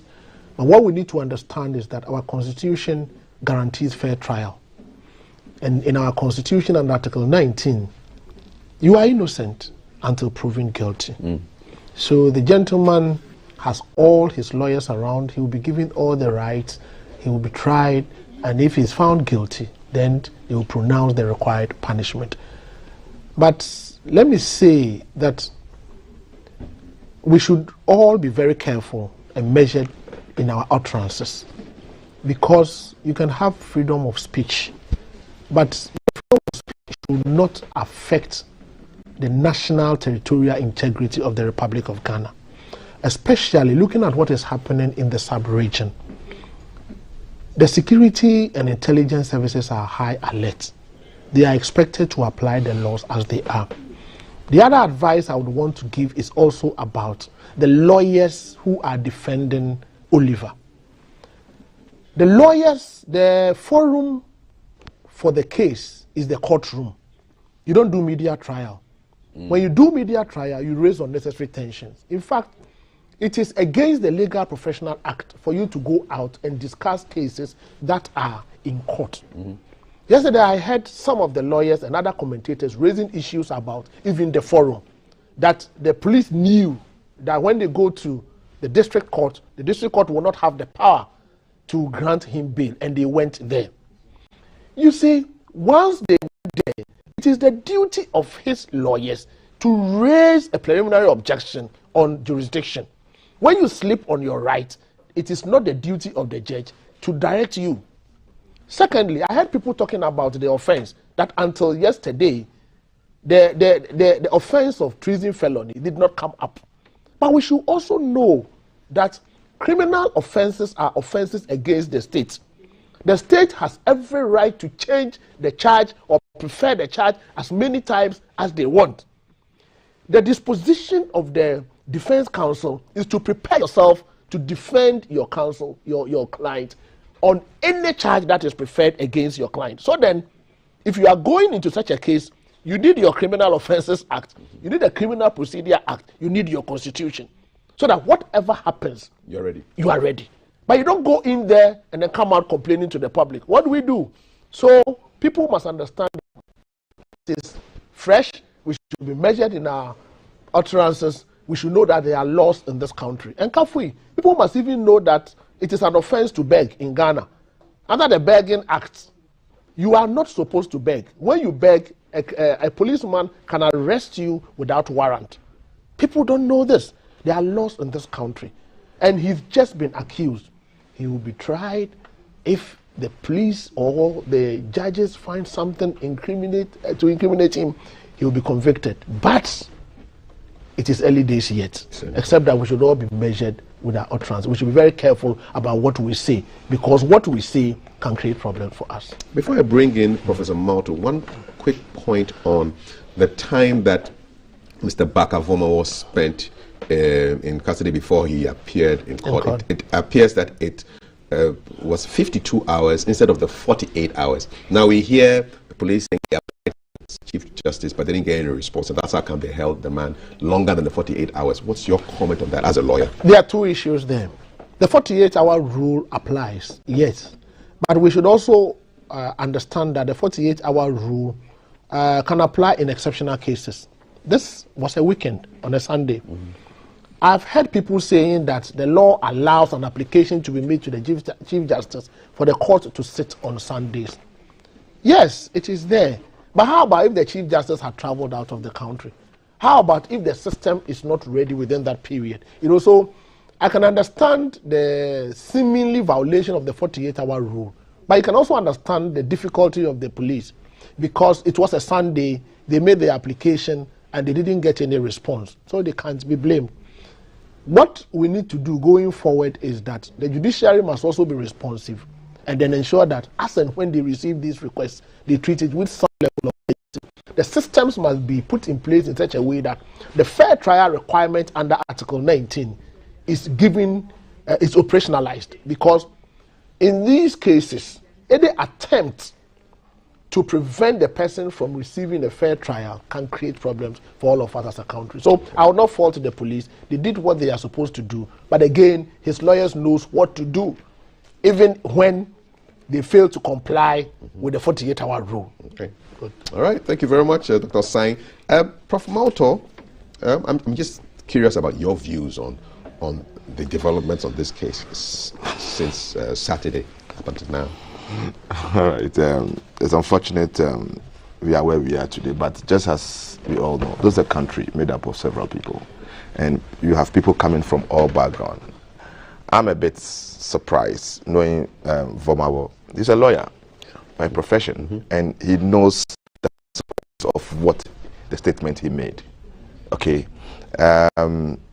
And he has admitted, I mean, that's unfortunate. In fact, knowing very well that indeed such statement, which probably has a tendency of running down our constitution as well as our sovereignty as a democratic state, he should have known better. Now, I'm very happy my senior colleague had been able to explain everything vividly. And I'm also very happy at the way and manner civil society are coming out. Even just this morning, I read from that's One Ghana movement condemning it. Virtually some few ones seem to be defending the whole issue. But you see, it's good that we are condemning this act. It's not an act that is good for this country. It's so inimical to the development of democracy and the promotion of rule in this country. Now, in addition to what my senior colleague just mentioned, it seems people don't understand the intricacies of coup, and then they attempt to even make pronouncement. So it's good and timely that people are now getting to understand the implication of your statement that you make, especially when it is coming from people who are supposed to know better and shouldn't be making such statement. Sorry. Are the police overreacting? You saw the footage. No. You saw the footage of how the man was brought to the court, and very heavily armed. It's almost very intimidating. Are the police overreacting? I didn't and making watch this thing more dramatic. Yeah, I didn't watch it. By yeah, okay. So that's it. All right. Yeah. I mean, is it overly dramatic? No, but see, I wouldn't say so. Okay, I wouldn't say so. I think nobody asked him to raise his hand. He has raised his hand himself. Okay, I don't think it was commanded to raise his hand. But I see. Look at the police presence there. Look at the way they are armed. Yes, it's like this is somebody who had made a statement. Yes. Of I mean, a coup. And my question is, are we inflaming the situation? No, we are not. No, we are not. We are not. You see, if you read Kendall Kofi Abaka Jackson's book, When Gun Rules, pages 84 and 85, the Director of Public Prosecution's opening address to the court martial that tried former President Rawlings when he staged his first coup, it will tell you that you don't take these things for granted. No, apart from that, looking at what is happening in the sub-region, even a cough of an attempt to organize a coup d'etat should not be taken for granted. Yeah. So I think that the police is right, and it should not be only the police. They should activate widely the intelligence system of the Republic of Ghana across the country. What would you say, gentlemen, to those who feel any serious coup plotter will not announce that he's making a coup? So this guy is just joking. What would you say to someone who said what would be your response to someone who said that? Before Prof comes in, but you see, I can take it lightly from somebody who is not a lawyer, who may not have known the implication of saying that I organize a coup or I can plot a coup. But if it comes from a lawyer, and the lawyer goes ahead to say that, well, I know that I'll be arrested, but I'll say it. You understand that? And the offense of treason felony is not only when you are in the act. Even it's an offense. Attempt. You see, an attempt. And it is not so about even the preparation, but the times in which we are. You see, the times in which we are. So, and you may never know. You may never know. You can't see tomorrow, or I cannot anticipate what will happen tomorrow. So, a stitch in time. So please, I think the police took the right decisions. And it is also a deterrent signal. That look, if you try it, we'll deal with you. And it is very important we send that deterrent signal to all and sundry that the Republic of Ghana is prepared to keep intact and protect the territorial integrity of the Republic of Ghana. That's what we want to do. Thanks, Dr. Osei. Prof. Malto? And Kafui, let's also know that we are educating people. Okay. Once again, let me read the statement released by One Ghana Movement. Okay. In an attempt to educate, okay, that Article 34 of the 92 Constitution, with your permission, let me quote, that our Constitution enjoins all citizens of Ghana to, at all times, as a matter of duty, defend this Constitution against any attempt to suspend or overthrow it. Therefore, citizens must, therefore, not at any time, directly or indirectly, be promoting, aiding, demanding, inciting, or organizing any attempt to overthrow our Constitution. This was a statement by our own Justice Abdullahi, who has been coming here. Yes. That's the same person. Yes, it's a steering committee member of One Ghana Movement. Okay. So you see, it is very instructive that people must know. And you should be mindful of the statements you make at any given point in time. That is why, you see, someone in the caliber of Oliver Vomawo should have known better. And I think, indeed, he sat over it. Okay. Don't take such people for granted.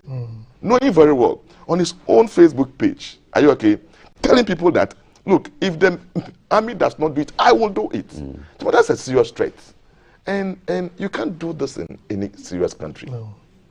Okay, you can't do this in any serious country. So look, Ghanaians must admit that the man is wrong, and the police must do everything to react. And in fact, in the past, this man would have been incarcerated somewhere, and nobody may even hear it. We may not even see him again. I mean, we've lived in this country. History beckons on us that look back where you're coming from. That we've made gains. And such people should not erode our gains. So it's incumbent on the security to protect our territorial, land by not allowing these people to work scot-free. So they're taking it seriously as they should. You asked a question that, look, what if the silent orchestrated it silently? That would depend on the security and intelligence we have in the country. The experts will tell you that if you know what happens overnight, I think we don't have enough space to be discussing the other economic issues. When you talk to security experts, day in, day out, there are vices they have to thwart overnight and make sure that Ghana, you see, if you know what the security does for this country, you appreciate them. Okay, and you will not rely so much on some of their deficiencies to always conclude that they are doing nothing, but they are doing very well. And both political devices know this very, very well. Kafi, I don't intend to probably introduce another topic, but I don't know whether you listened to Xavier's statement concerning the judiciary. That he was reprimanded by the Ghana Bar Association. When he has opportunity, his party had the opportunity to come, to be given the mandate again, they will fish out political, judges. And this is coming from a lawyer, another lawyer. Okay, a system that you have worked through, a system that you depend on, and who says that there are no political elements in any organization? They are everywhere. Okay. But when you are making such statement, the statement must come with substance. Are you okay? Don't make such open statement to make it sound as if the entire judicial system is flawed. No. Once upon a time in this country, okay, an investigator came out with some of the vices perpetrated by some judges. And what happened? The system made sure that they were subjected to the dictate of our constitution. So you don't make such open statement. You know, it's people are taking our freedom for granted. Look, we may have all the economic difficulties in this country, but let's not jeopardize the very freedom that we have to even point fingers at those who are supposed to manage this country for us. Okay. Just before I get to Thelma with the messages, I'm just curious, Dr. Asai, when was the last time somebody received the full punishment for treason felony in this country? Yes, I don't remember since the Fourth Republic. You know, the Fourth Republic period has been very stable, and that is what we have to pride ourselves with. We've gone through a number of trials, and it's good to say that we still have some people in court being tried for treason. Attempted coup. And Canada, Japan, they tried. Taking him through that. You know, so Papavi's people. Papavi's people, they didn't have enough evidence to sustain the charge. You know. So I think we have had it coming and going. We go to court, they don't get the evidence, then they drop the charges. But we have not gone through full trial to the extent that we would have to come in and then apply the first-degree felony offense. You know. So I'll plead with Ghanaians that, like my colleague said, we should enjoy the freedom we have, because in some countries they will tell you, though they have a constitution, that you have freedom of speech, but they cannot guarantee your freedom after speech. Yes, in the process of saying it, they can guarantee, but after that, they can't guarantee. But in Ghana, you are free, so let us be measured. Freedom of speech is guaranteed, but freedom after speech, no guarantee. Well, I can guarantee that your messages are flowing in freely, and Thelma will voice them for you. Indeed.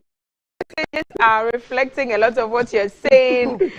Clive is saying, good morning, Kavi. I always tell people who talk and insult passionately that freedom of speech does not guarantee freedom after speech. Clive Obodai sent us that from Odoko Official Sound. You can also join the fray. Send your WhatsApp messages to 055-556-1034. Hello, GTV Breakfast. Congratulations. Always bringing the experts to your studio. I'm sure it's not me alone enjoying your morning breakfast. Thanks. Thank you, Joe from Ajay Kojo. Dear Breakfast Show, this sounds like a letter. It sounds like something you get the morning after. This issue is very unfortunate. Human beings, as we are, sometimes we must watch what we say, because the Bible says your tongue can give you blessings as well as curses. Sometimes when we find ourselves in situations like this, we must ask ourselves, why didn't I keep quiet? And Ketra Sante sent us that message. Good morning and assalamu alaikum, Kafu and your panelists. Thanks for your good job you're always doing. Keep it up. Continuous education. Your panelists exhibiting a high sense of professionalism. Kudos, Doc and Prof. Nana Major Suleiman sent us that. What's Prince saying? Good morning. It's a hashtag we'd like to see GTV Breakfast. The failure of the police to get an application granted by the CJ on Sunday to justify the violation of the 48-hour provision shows there are some deficiencies with our structures and systems which need to be critically checked and fixed. Nonetheless, we should all be mindful and circumspect with our utterances in the public space. A coup is the last thing we ever want as a nation, so Oliver should have known better. The needless coup mongering in recent times by certain low-thinking individuals in the country must cease immediately. Ghana first. That's what Prince says. Ishmael is joining the conversation. BFS, people like Vomawa should be dealt with severely to serve as a signal to all that Ghana is a country with rule of laws, and if people with law background can behave this way, what about the uneducated foot soldiers? That's what Josiah has also joined with his comment, and he wanted to know about the potbelly conversation, but we'll get to it in a bit more in our subsequent programs perhaps. Good morning, Kaf. Mina Hunter Franco. Good morning, Frank.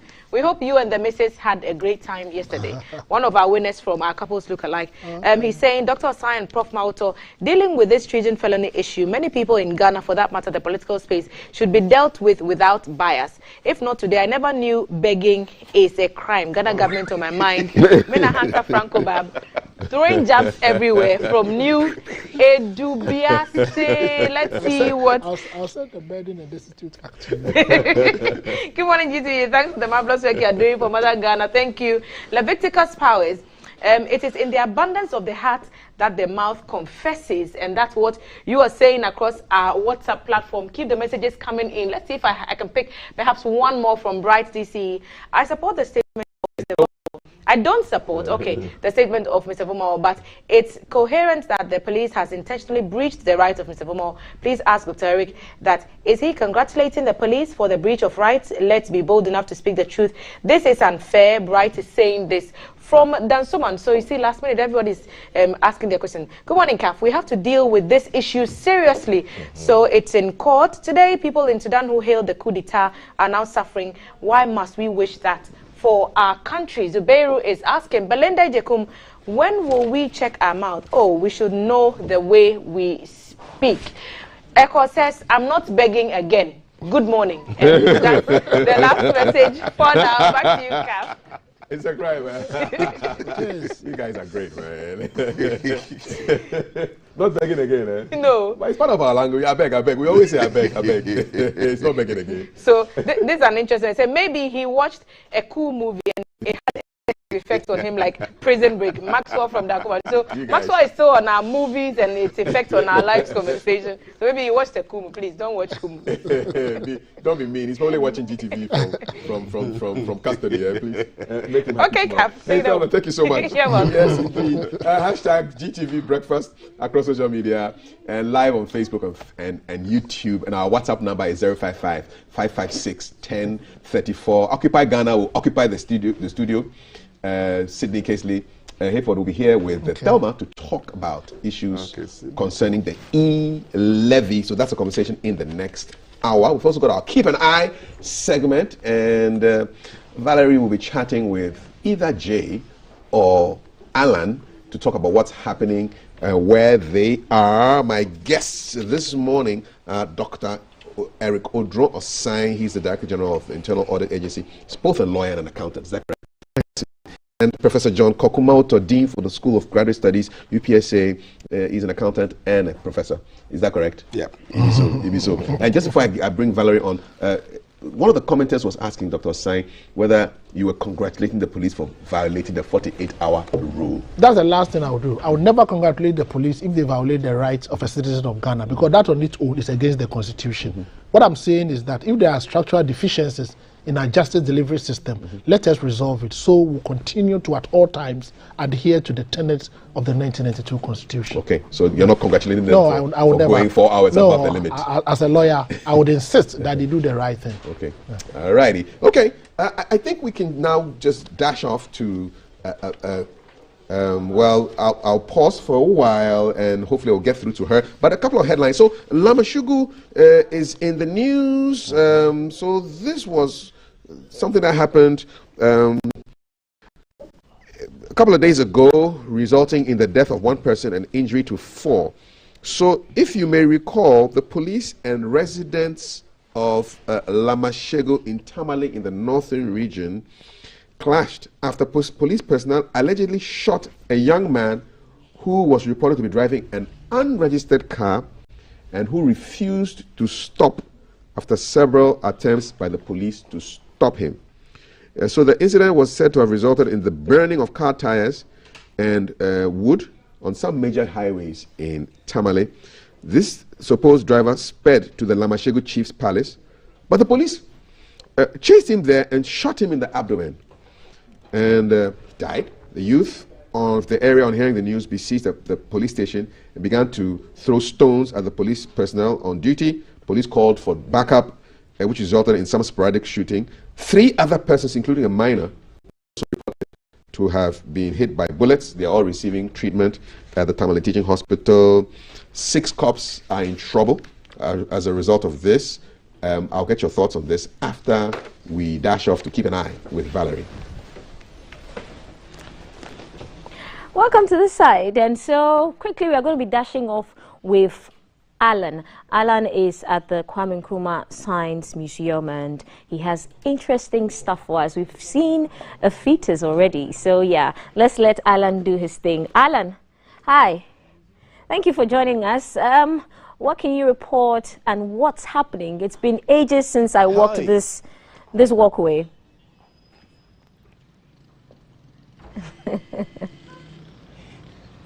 Hi, good morning, Valerie. Good morning, Ghana, and welcome to #GTV Breakfast. I welcome you this morning to the Museum of Science and Technology. Just before I take you in and bring you up to speed with what we have here in this museum, Val, let me ask you, when was the last time you visited a museum? And when was the last time you visited a castle or a fort in this republic? Maybe, just maybe, yours was a week ago, mine was just yesterday. And let me ask you, what do you expect to see when you go into a science and technology museum? Hey, that reminds me of when I was a young chap, I used to watch Doctor Who, and that is when we take a journey back into time. Let me take you once again to that place where Doctor Who takes you back into time. Before we go in there, let me bring you up to speed with some of the things you can see out in this museum. You're here to see the beginning of communication and how it has evolved. You're also more than likely to come close to nature, wildlife, and then you come close also to human life. And over here, hey, would meet Kofi. I call him Kofi. Let's go in there and speak to Mrs. Akosia Sa-Backman, who is going to take us around the Museum of Science and Technology. Oh, there she is. Okay, so this is Mrs. Akosia Sa-Backman. Good morning, ma'am. Good morning. How are you? Fine, thank you. We're in your museum. Please, what can we expect or what can we look forward to? Oh, you should expect a lot of fun things. You're going to see things in communication, wildlife, human life, and then transportation. Sure. I'm going to invite my director and my producer to bring their family here. What can they expect? Oh, they'll be so happy to be here. And especially the children, they are going to see how we have gone far in communication. And then they'll also see how life starts, how they came into being. So I'll leave it there for them. Sure, just before we go to that, you told me life begins by light. Are we likely to come close to this? Yes, you will see the marvel. Sure. When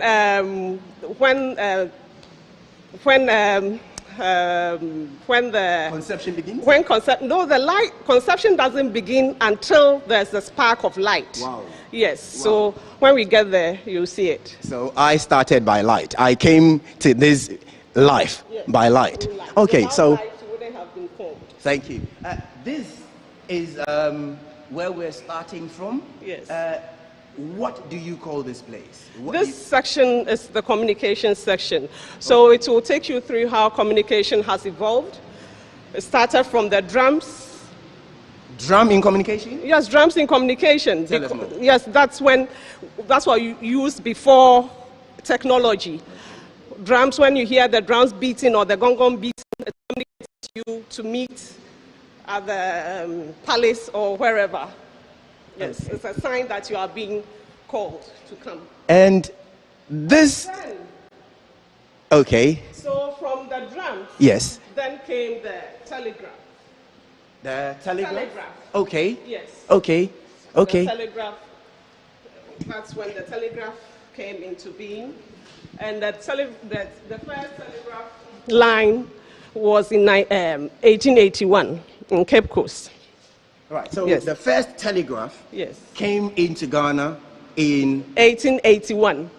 1881? Yes, between Elmina and Cape Coast. Wow. Yes. Wow. And was there a need for our geolocation letters, the Z or Y, at the time? Yes. Right, okay. Thank you very much. And then we're moving on to... Yes, and then we move to the magneto or crank phones, crank telephones. So you wonder how you dial these telephones. Please tell us. So you see there's no dialing, the numbers are not there. So you pick them up, then you crank them. When you crank them, it sounds at the exchange section. Okay. That is when your line will be connected at the exchange session at the telecoms department. That is when your line will be connected. Okay. So after talking, you crank it back for the exchange, the person working on the exchange to end the call. So this equipment we're looking at is the exchange. Yes. Wow. So when you crank your phone, yes, it sends a message to this box, yes, and then someone working on this box will communicate. You tell the extension wherever you want to call, and the person will direct the call for you so that you talk. After talking, you crank it, and then she will end the call at that okay. This place was built in the 1970s, yes, but somehow it became inactive. Walk us through the life from 1970. Okay, so from the 1970, that is when the building started, but it was never completed until in 2014 thereabout, when the then director of the Ghana Museums and Monuments Board decided to reactivate the space. So the place was taken over by squatters, so the squatters were evicted, and the Science Acculturation Week was held here. After that, we've had several exhibitions from KNUST and the Goethe Institute and other GA Scientific and other organizations. For a long time, the Museum of Science and Technology had not exhibited its collection, which is some of the collections are about 41 years old. So this 2022, we have decided to exhibit these objects so that it will invoke scientific interest in the school children. Sure, these equipment we're looking at now, they look like a certain computer from the past. What are they? So this setting, it's actually for PhD students the art student from the KNUST. This is what he does with old equipment, old machines. So he's trying to tell us that from the old equipment, we are able to make things out of it. So if we throw them out, we discard them, they are not dead, completely dead, but we can get bits out of it So these ones can be resuscitated or reactivated? No, reactivated to do other things. Other things. Yes. Okay. Not the function that they were made for. Okay. And now we are in what looks like someone's sitting room, and I see my grandfather's sound box. Yeah. I'm not sure if it is still the same sound box. Yes, it is the same. This is what we call the old gramophone. No, that's not the old gramophone. This is the radiogram. Okay. This is the radiogram. Yes. Okay. So this radiogram, can we still get it to work? Yes, we can get it to work. I think it's even. We need to. If you. Oh yeah. I mean, there's some sound coming out from it. Enjoy the back song, all right? The first one was from a match of the day, and the other one is from the man known as. Department of the University of Ghana helped us to restore it. The physics department of the University of Ghana helped you to restore this. Yes. I'll take it along with me to my house. Oh, it's a museum piece. It cannot be taken. So this sitting room has what looks like any other radio television. Kafui, if you're listening to me, this weekend gone, I saw you display a certain radio box on your handle on Twitter. asking what the last time it was when we listened to radio. Please, I'm bringing you to closer to more bigger radios than you showed. Right, so what we're looking at, what is it? So that's a gramophone. Oh, okay. Yes, and the gramophones came into Ghana in the 1920s, and they were found mostly in Western Central regions in the rich homes. They were called the talking machine, okay. But the locals were not able to get the talking machine, so they called it the tapa machines. Yeah. Yes. Okay, so we're moving towards television or cameras. Yes. I saw what looks like one camera from the OGBC studios. Yes. Please talk us through these cameras. What are they and when were they first invented? So these. So these cameras, we got them from NAFTI and the Ghana Broadcasting Corporation. Oh. These are things that are the very first cameras that were used.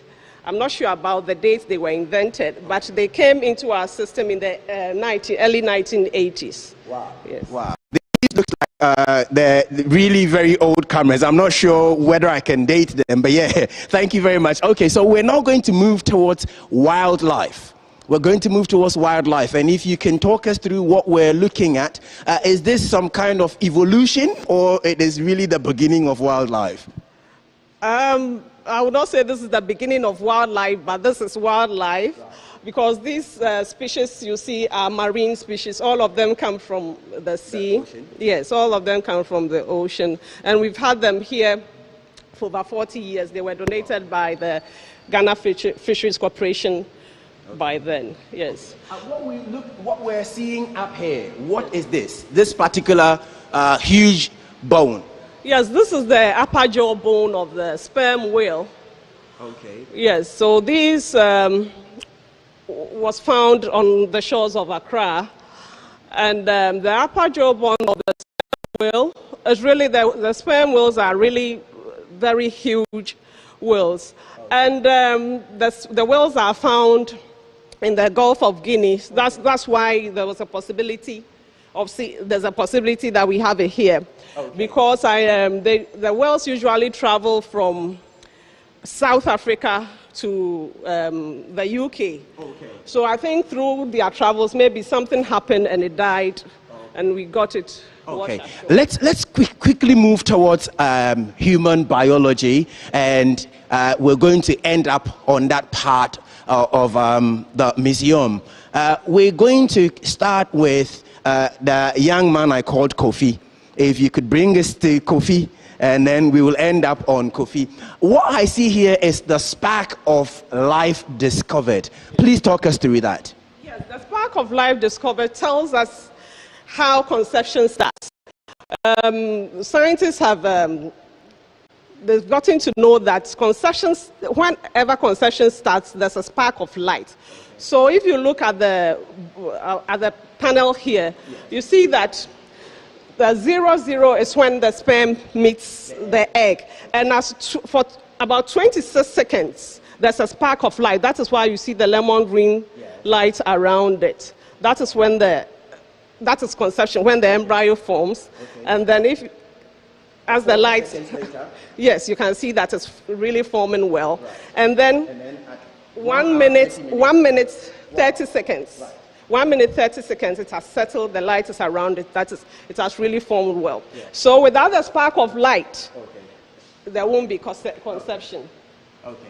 So as I mentioned earlier, if you're watching us, this is the Science and Technology Museum, and this is Kofi. Going through all the phases of life, this is what we eventually end up with. If you're watching us, this is GTV Live coming to you from the Science and Technology Museum. Thank you so very much. We've been speaking to Mrs. Akosiasa Backman. This has been Keep an Eye coming to you live from the Science and Technology Museum here in Accra. Thank you so very much for joining us. Thank you, Alan. That was amazing stuff we saw there. Amazing, amazing stuff. It's right there, opposite Tigo. around the Teachers College. So yeah, if you're interested in stuff like that, hey, you can scoot over there. It's pretty easy to get there. So this is GTV Breakfast. Handing over to Kaf, whom I hand over to T, because we have lots of messages coming up. So hey, back to you, Kaf. Thank you very much, Valerie. I wanted to know whose fetus that was, but hopefully my man will come back with more information. Hey, tell me what's up. So you awesome stuff from the museum, by the way. I think I'm so going to pass by there. Mina Hunter Frankobab is saying thank you to all of us for winning the Couples Look Alike award. So he says, oh, I'm highly sorry. I've not been thankful to GTV for the Couples Look Alike. God bless you all. We reward the people who watch us ardently. So we want you to get on board. More people are sending messages concerning Oliver's issue. And this one says, good morning. I believe there are two fundamental issues here. For the police, they need constant training on crowd control, and the other is for the traditional authorities in the area to calm the youth down for the issue to be solved amicably. But we need to learn lessons from these incidents. More Nia Ikwe is joining. Good morning, Kaf. Bakavomawa should have known better as a lawyer. Ghanaians should have condemned what he said. Let's embrace the peace we are enjoying now.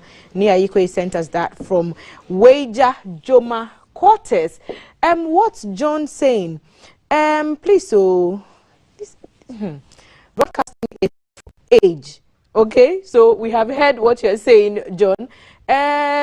You see, we know the kind of messages that we want to see. The cameras are those used in showing Akan drama and opera. So we've just been to the Science Museum where we saw some of the stuff they have on display. Thanks to GTV for the transformation. So communication has gone through a series of changes, and we are glad to be a part of the story. The concern is that the panel may be bringing their own interpretations into a case that's ongoing in court. And so that's what you are saying. Remember, the comments that people make on our platforms represent their own views and not the views of GBC or any of its affiliates. So we just say what's on your mind, and we try to keep it a bit temperate. So I'll hand over back to Kaf, the doc, and the prof. I don't remember Dr. Osai or Professor Mauto pronouncing judgment on any issues. No, it's at all. And you're a lawyer, you should know. Yeah. So thanks for that. Yes, disagreements are allowed, but facts are secret. Yeah, and where I come from, the truth stands. You know, on the hill up there, University of Ghana. Yeah, thank you. All right, let's look at Lamasheu. I've just been educated about the spelling. It may be spelled Lamashegu, but it's pronounced Lamasheu. All right. So there was a lot of problems there. 6 cops are in trouble. Interdicted following the death of 1 person and injury to 4. So this person was being stopped, had an unregistered car, refused to stop. They fled to the chief's palace. They chased him there, shot him in the abdomen, killed him. 3 other people were injured. And the good news is that 6 police officers have been interdicted. And an investigation is underway. We hear these things one too many times, and unfortunately, when somebody dies, you cannot bring that life back. What are the rights of the this? Well, they have the right to go to court to claim for compensation, depending on the degree of offense and the way they are able to prove their case that the police has been negligent.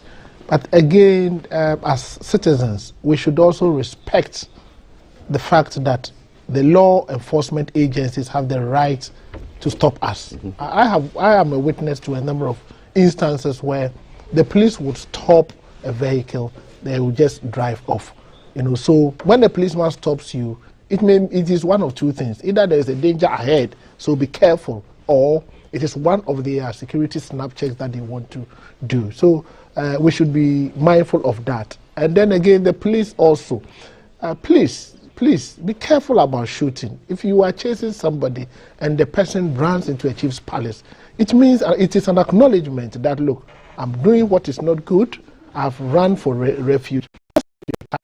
And I'm happy about the swift action the police has taken by way of interdicting them.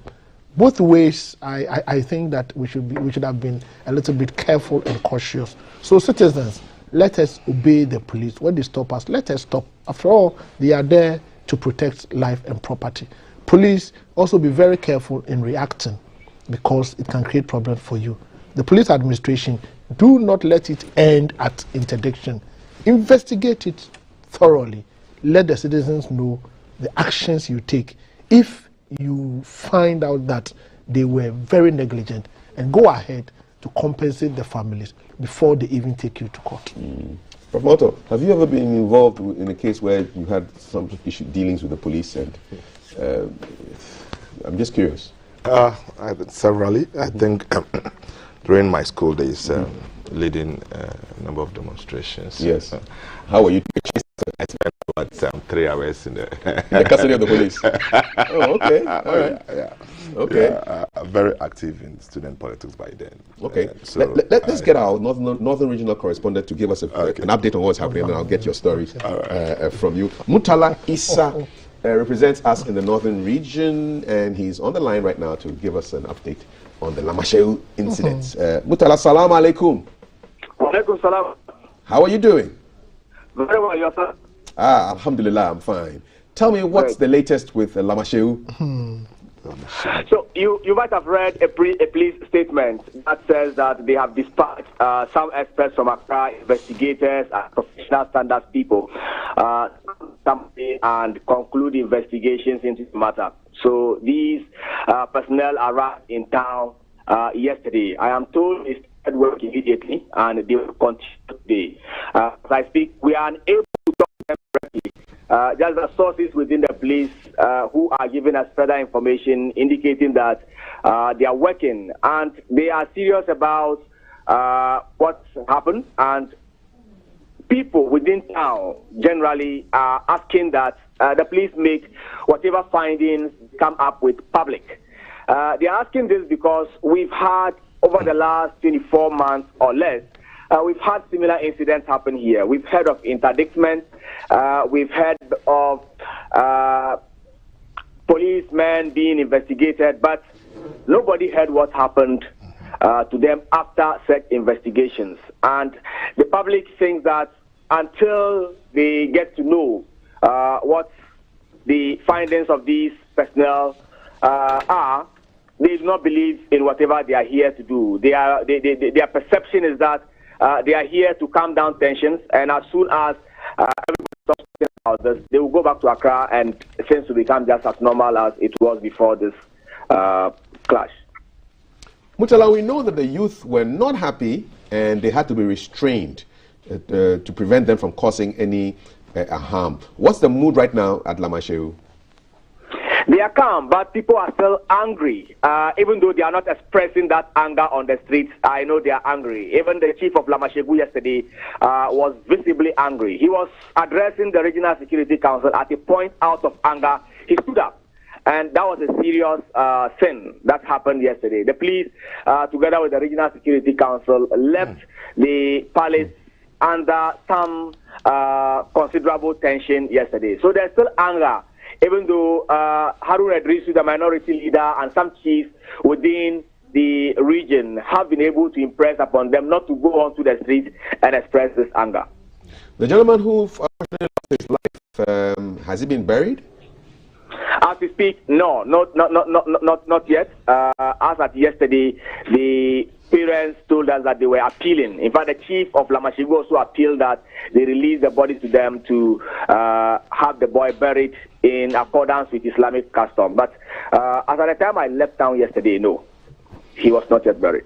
Mutala, we'll leave you here. Thank you so much for the update. Mutala Issa reports for us in the northern region, giving us the latest on the Lamasheu incident, which resulted in one person losing his life, 3 people injured, 6 police officers interdicted, and a state of uneasy calm reigning over the community in the northern region. Professor Malto, yes. It's unfortunate. It is. My condolences to the family of the young man who was shot dead. You know, I'm very, very particular, very, very careful when submitting on such issues, especially when there's that level of apt actions by the police in order to address an issue. It's unfortunate, but you see, the police must also know that now theory has gone beyond crowd control to crowd management. So it is time Ghana Police manages their personnel and ensure that the personnel also know the territories they are operating in. We know Tamale is a very sensitive area, especially when it comes to some of these issues. They most of the time move in groups whenever issues happen. So whenever you station personnel, then you should be very, very careful as to the actions you take. Now, there's this issue I've always been, mentioning, especially with respect to our chieftaincy, perception of chieftaincy not in Accra. Accra is open, but when you move to other regions, then you come to realize the level of respect people accord to their chiefs. You cannot move into some communities without acknowledging the chief in that area. If in some areas, even if you want to cause an arrest, you need to do some consultations with the chief. It's not because you are scared of the chief, but that's a culture. Protocol, yeah. Okay, so the police must know all this, especially when the car is driving into a palace. And to think that this is not the first time that they have actually breached the palace to come and do that. That is it. Yeah. That is it. So these are concerns. These are things that the police must be very, very careful. But it could also be that people are running into the palace because they think that the police will not. Yes. So you see, no matter the case, you see, look, I said, talk to police. Security experts. They'll tell you a lot of things happen behind the scene. Okay, they may not all come to public. Right. Now, what it means is that you see, the police must be very careful, especially when you have been stationed as to how you carry out your duties. Now, there's also something we need to know as a country, that you cannot just violate the law and go scot-free. Okay? Sometimes the way and manner we probably conduct ourselves in public, you cause nuisance to yourself as well as other people, and then the country as a whole. So we need to be very careful as a serious-minded country, and then people must also abide by the law. You are driving a car, the police stops you. You need to accord the police that respect. And you see, it could be anyone. It could be, this could be armed robbers, it could be anyone at all. But the police must exercise that level of professionalism whenever they are dealing with such issues. All right. And I want to appeal to the people of Tamale, Lamasheu. Yes. Yes, I want to be very precise due to the education. Look, indeed, it's unfortunate, and please accept our condolences. However, let the police investigate, and the police too should be very conscious. I think in a report, somebody stated that indeed there have been always interdiction, but we don't hear the outcome of it. Yeah. The police must come out with their version of the story for us to know indeed, because it's sometimes, Kafi, I'm very careful these days. Sometimes what you read in the dailies, maybe different from the facts. Yes. Yeah. So I'm very cautious. So when we want the facts. Police must come out. The police must come out with their version of the story, and what actions will be taken, and that will also enhance the confidence people have in the police. But the police is doing very well. In fact, an alumnus of UPSA is I know he will go there. But for the purpose of our education, briefly, yes. Under social law, if you are chasing somebody and the person runs to a chief's palace, the understanding is that he's gone for the chief to protect him. So you have to stop and then enter into negotiation with the chief.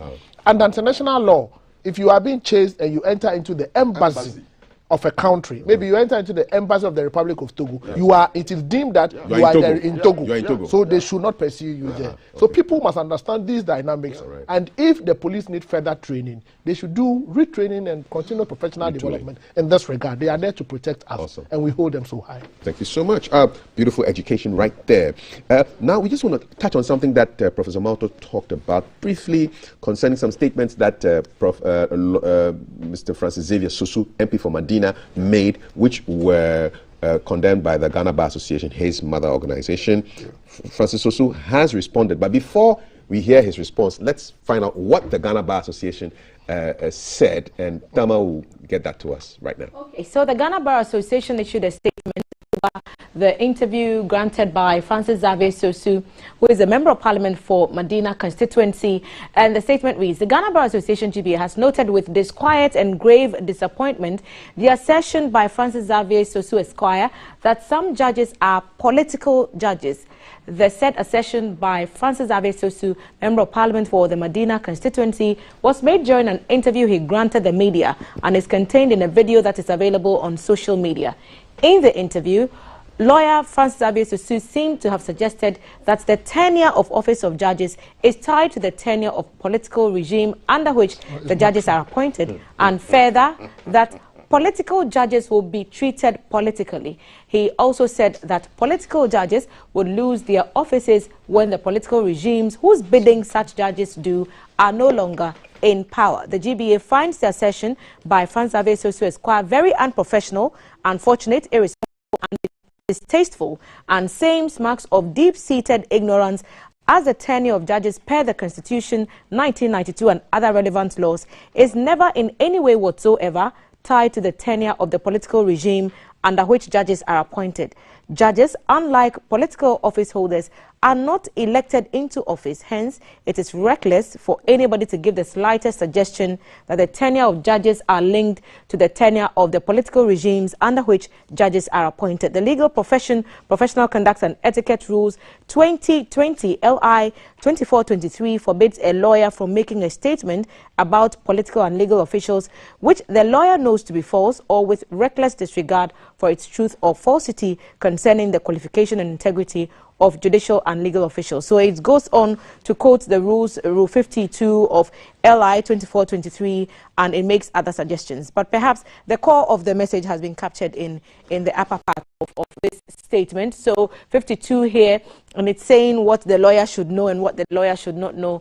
And then there is the reply to the letter. So it reads, I make reference to your press release dated the 14th day of February on the above subject. It says, I wonder to know that the Ghana Bar Association still exists in this country following your loud silence on critical matters of national concern which relates to the bar, legal education, mistreatment of lawyers, lack of welfare for lawyers, human rights abuses, press freedom and justice delivery, amongst others in Ghana. I reject the allegation of being unprofessional and irresponsible and would reiterate that the GBA is rather a monumental failure to our democracy, and I take strong exceptions to the statement of the leadership of the GBA. A cursory look at the objects of the GBA Constitution in Part 1, Section 2 clearly shows that the GBA has lost its focus and relevance long ago. Let me remind the GBA leadership that it has a duty to ensure the maintenance of the independence of the judiciary. How can you achieve this object if judges allow themselves to be influenced politically? For the rest of the objects, I beg to leave it here, else we wash our dirty linen in public. Needless to say, let me be clear that I stand by my statement any day, any time. The statement was a conditional statement, and no amount of twists and turns will extricate judicial officers and judges who would allow themselves to become agents of political partisan agenda.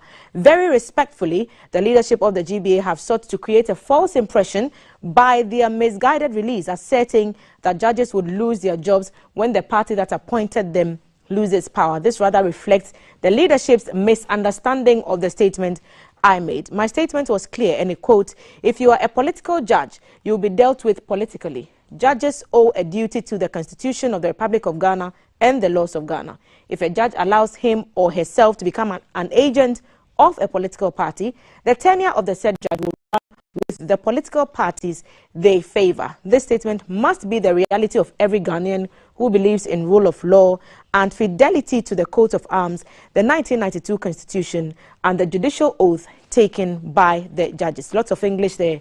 Back to you, Kaf. So there's more in that release, and I doubt we'll have time to go into the rest of that statement. I'm curious to know what the last paragraph would be, because that's not normally where you have Let's the kicker. see if we can, scroll to the very last. Very end of so the statement. This one that's on the screen right now, the last paragraph on the screen says, instead of joining the clarion call to stop our judges from becoming political judges in order to guarantee our democracy, the leadership of the GBA is needlessly attacking the voice of conscience that speaks truth, though it hurts badly. That's what's on this page. We go to the last page. Judges must stay out of politics in order to preserve the integrity of the judiciary and consolidate democratic gains. In conclusion, I'll continue to uphold and defend the 1992 Constitution without fear of favor My duty as a lawyer to hold the profession in high esteem does not include keeping quiet on critical matters that borders on bad governance practices, human rights abuses, and politicization of matters that borders on politicization of independent institutions of state. Yes. I owe it to the good people of Ghana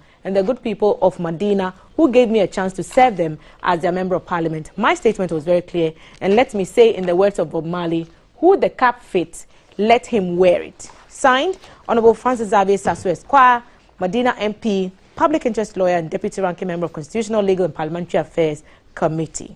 And that's the end of that story. You wouldn't say that's the end of the news. Thelma, thank you very much. You're welcome, Dad. So they say that you always think one person is right until you hear the response. So we've heard his response now.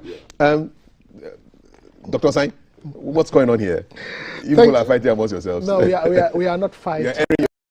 Look at Chapter 11 of the 1992 Constitution, as well as Article 125 and 127 of the Constitution. The independence of the judiciary is guaranteed.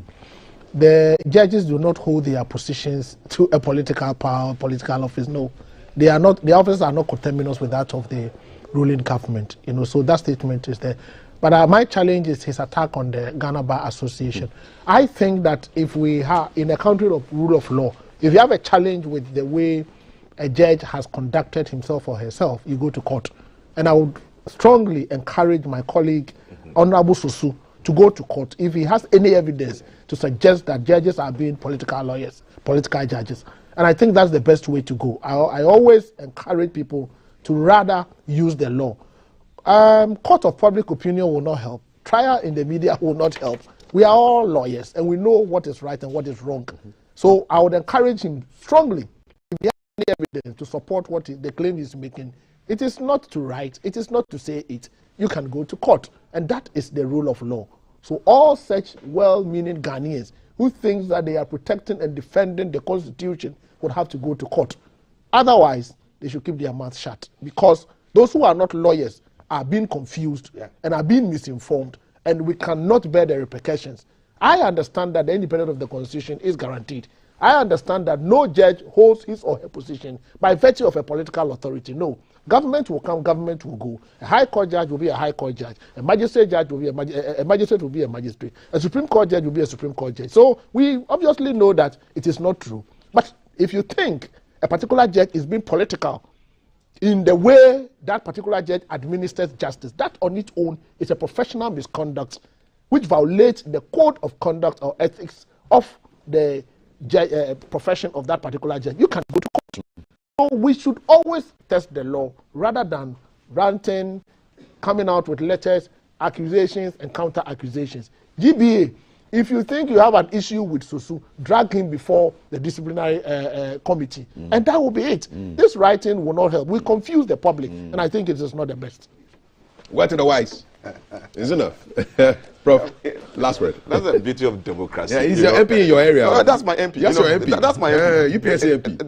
That's the beauty of democracy. You wouldn't get this in any rule, any regime. It's only democracy. That's it. Where everybody has a right to submit to his or her submission. That's all. In fact, I'm happy, in fact, that I had wanted him to have probably have qualified politics with partisan politics, because everybody's a politician. Even the church. Yes, even the church, the family. Okay, it is a good call that judges should be free of partisan politics. That should be the statement. Indeed, my senior colleague has advised him, if you know you have issues, okay, just go to court. Speak on facts. Once you have evidence, don't conjecture, don't confuse the public. Okay, you are a professional lawyer. That's my MPO. A professional lawyer should not be talking like this. And there's something you also mentioned. You know, Ghana Bar Association. In recent time, people are really. He says they've been quiet. They've been quiet on so many silence. things. Yeah. We know the GBA. They come out with economic issues. Come out to even critique every aspect of the economy. So why the silence now? Indeed, please, they should do an introspection of themselves. If indeed people are questioning their silence, then I think they must sit up and then come out and then regain that confidence we have in them. All right. Look, gone with the days that every issue, if not everything, but they'll surely release a statement on it. And by so doing that, they were not just probably pursuing an agenda, but educating us. And shaping the conversations. I'm telling you. You want to see more of that? I want to see more. All right, GBA, over to you. Thank you so much. Professor John Kwaku Mauto is the Dean, School of Graduate Studies at the University of Professional Studies, Accra, UPSA.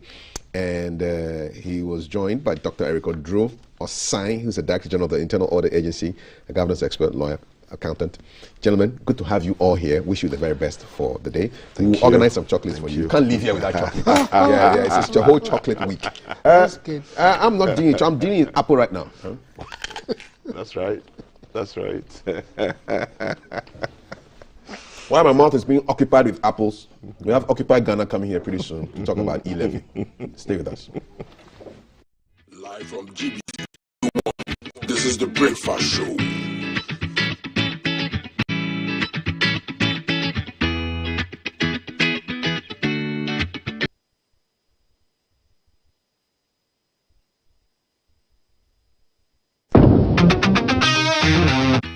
Coming live from the capital. This is the Breakfast Show.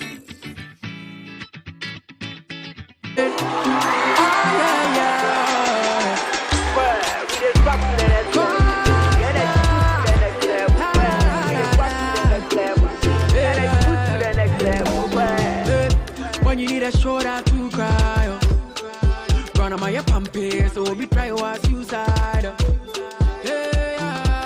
Let bygone be bygone. I didn't see what the bottom gonna do. We go straight to stardom. And I'll take you to next level. Oh my baby, oh yeah, yeah, yeah. The energy next level. Baby, oh yeah, yeah, yeah. I'll take you to next level. Oh my baby, oh yeah, yeah, yeah. I don't code next level. Excessive drinking can be detrimental to health. Not recommended for persons under 18 years, lactating mothers, pregnant women, and people sensitive to caffeine. This advertisement has been vetted and approved by the FDA.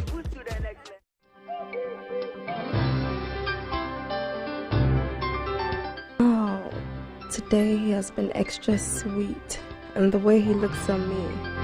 I have done everything by the book. It's on. Hey, but I have to get some condoms, Charlie.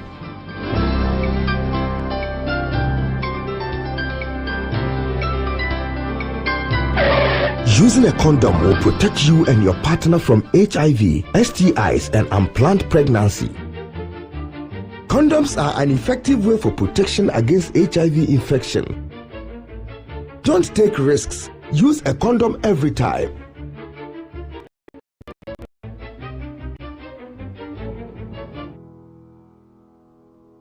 Always come prepared. This advert is brought to you by the Ghana AIDS Commission and Ghana Health.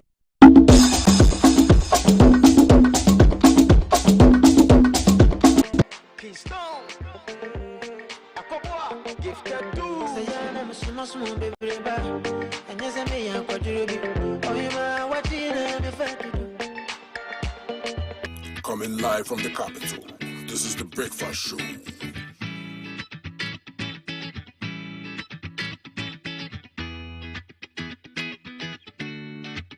Morning, my neighbor. Good morning. Good morning, everyone. Good morning. It's a good morning, and we serve you breakfast. Not just any breakfast. Sizzling helping. Yeah, all the time. Okay, let's take a peek. I brought my spine. There are certain things that we do to help the children with their brushing. And there's much more on offer on GTV Breakfast. You want it served buffet style? On-site restaurant. Complimentary breakfast? Half of your plate should be vegetables. So in my lifetime, I haven't seen Ghana Black Stars being an African. Yeah. Can I show what is written on the bag? Yes, definitely. Where's the camera? Just stand and turn. So what's your pleasure than Botras, yeah? At that time of the morning.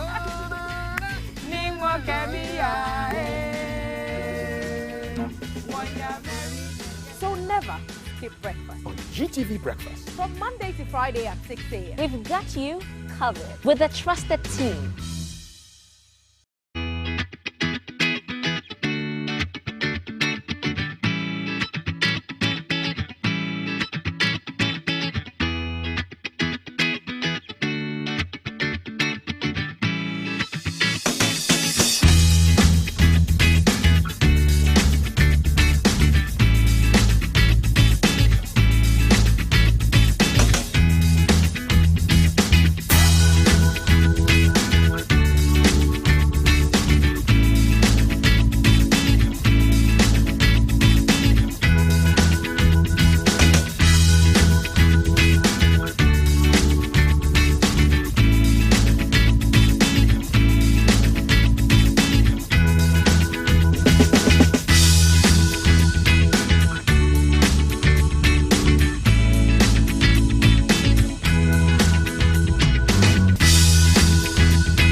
Live from GBC Studio 1, this is the Breakfast Show.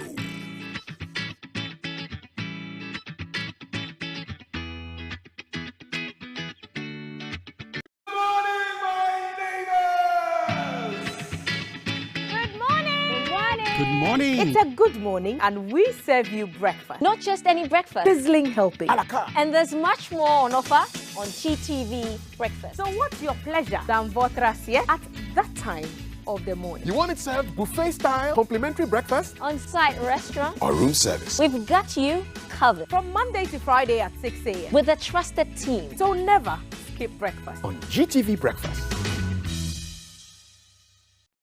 Coming live from the capital, this is the Breakfast Show.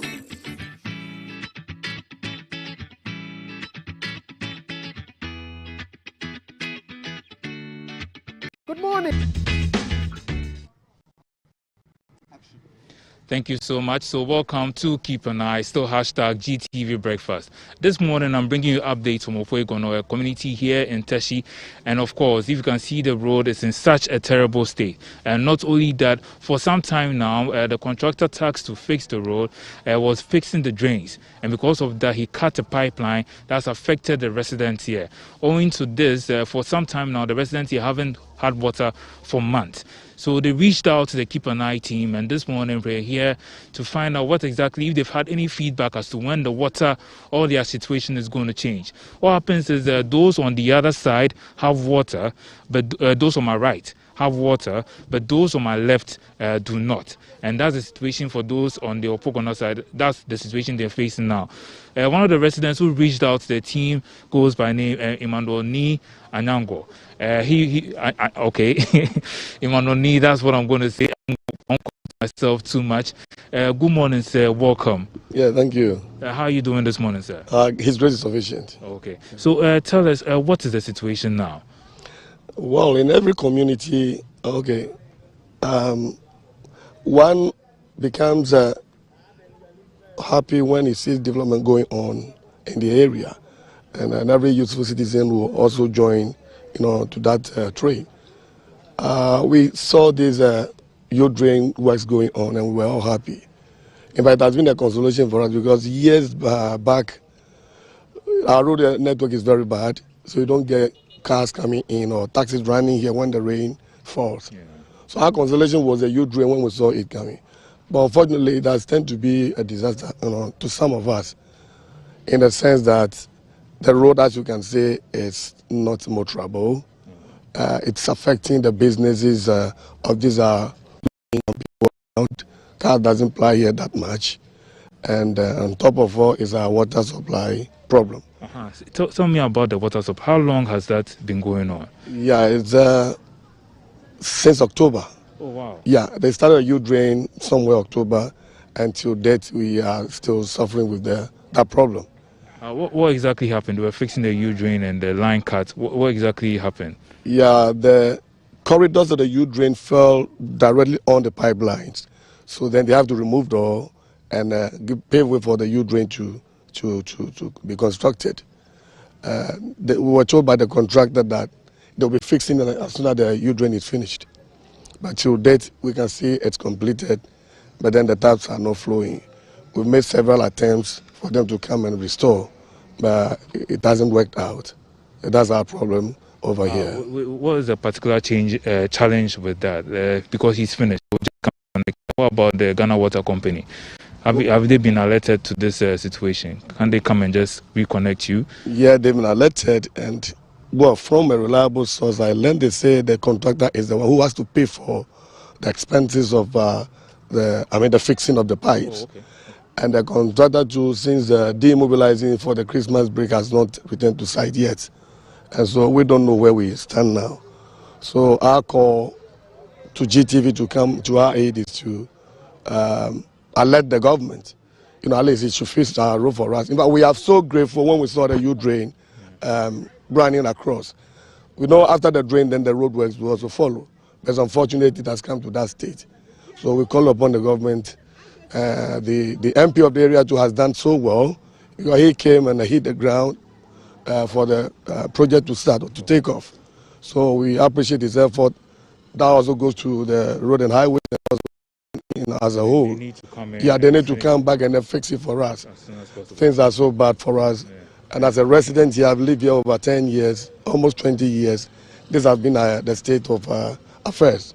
So this new thing we are seeing as the youth drain coming, it should be the other side of the road also coming. So we also have a feel of development, in our area.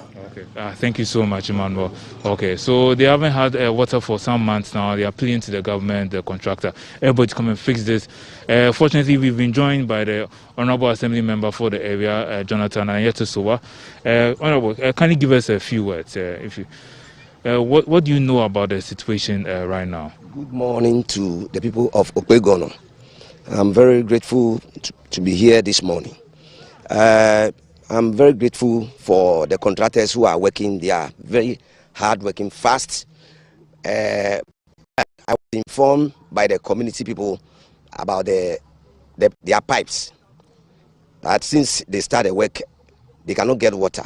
Immediately, I confronted the contractors. They told me they have to finish the before the Ghana Water people can come in. So I know as I speak to you, they have done with the right, the left side that the people are not getting the water. So I'm surprised. I was just informed about 4 days ago. So I have assured them that I will do a follow-up with the Teshi Ghana Water people, and then I'll confront the Nungwat Ghana Water people too, so that they can join hands together and make sure that their water is fixed for them. So I've been informed just about 4 days ago by Mr. Anyanko. I'm doing a follow-up to make sure that their pipes will fix for them so that the community can get water too. Yeah. Thank you so much. So Honorable Anyanko is about doing his bit. And I just one last person. Okay, briefly, will give us his remarks, and then we wrap up the whole conversation. Boss, in like 1 minute, what do you also have to say? Okay. Me den de Edufu Benjamin. Okay. Me wo Kwegodo haya ne wo. Na mreka kre ni be se November to December. Na ye kwane de nyame enum ne kura enum de ne ye kwane enye. Na enye but nyame adom o mampanyini abeye gotes na maye. O abeye gotes na maye but ye pipes no contractor na ye adwuma no pipes no aiden we twetwam ni nyina we yiyi pipes no enti be se fi November to January February ma ye wuro ye nyansuo kura nsuo de bedwale kura ho odin na kwano so no oye kwano so no oyi gotes no so no de anwano so egu kwanim anwano wa hips anwano egu kwanim enti sesia no sensuo to ka bia ntimi nko ka bia ntimi ma enti esa o mampanyi na contractor no ne nkasa na contractor ne ntimi ye kwano eye den eman anase o metwa kwano so se o ntimi ye kwano sesia krampa ye sere no e wo nyamedim na sesia kwano ontimi ye den ma grade metwa kwano so na ka ntimi ye den ntimi mfa so ye sere no pa sensuo to de a obi ntimi nko obi ntimi ma enti ye sere no e wo nidimu. Thank you so much. So residents are appealing to the government to come to their aid as soon as possible. Fix the road. The huge drain is down. They want their water back for over 3 months now. That's a terrible, dire situation. Thank you so much for your time. Back to you in the studio.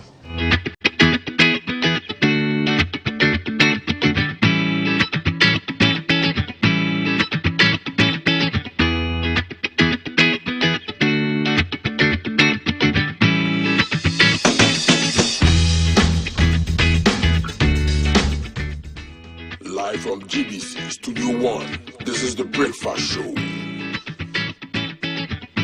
Here I am, I'm a Range Rover. I want Ferrari. Or some Hammer beat. My Minchi Bugatti. Make a take over. Give me some fine girl beat. I know they want Tagaji. Yes. Coming live from the capital, this is the Breakfast Show.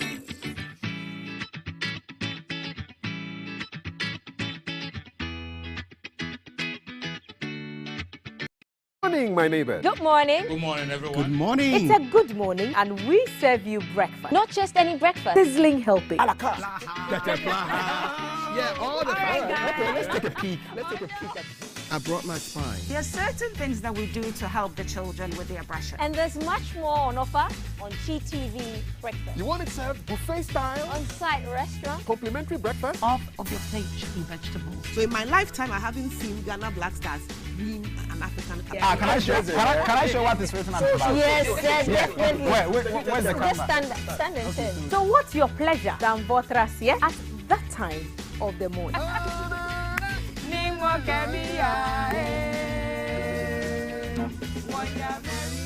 So never skip breakfast. On GTV Breakfast. From Monday to Friday at 6 a.m. We've got you covered with a trusted team.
Live from GBC Studio 1, this is the Breakfast Show.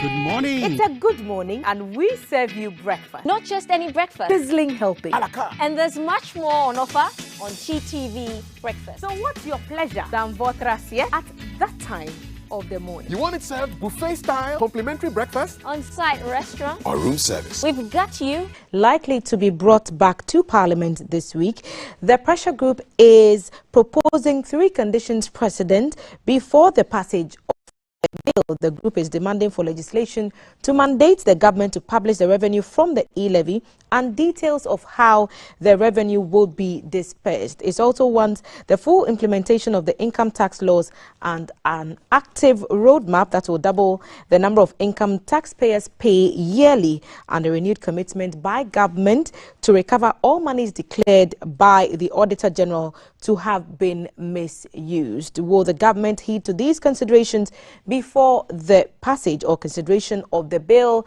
Mr. Sidney Casely Hayford is a member of Occupy Ghana, and he joins us now via Zoom. Good morning, Mr. Hayford. I think we may be having some signals issues, and we'll try to engage with Occupy Ghana on the proposals they are making to the government ahead of the resubmission of the bill to Parliament.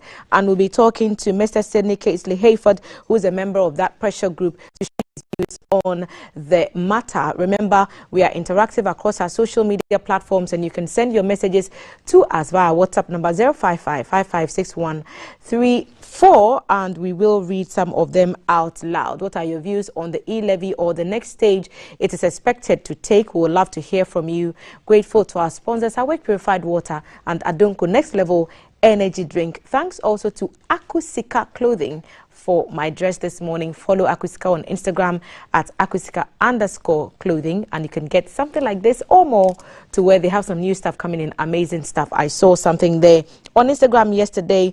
But remember, our focus is on the E-levy and the conditions that Occupy Ghana are presenting to government for the next stage of the conversations. And Mr. Sidney Casely Hayford is joining us on Zoom. Good morning.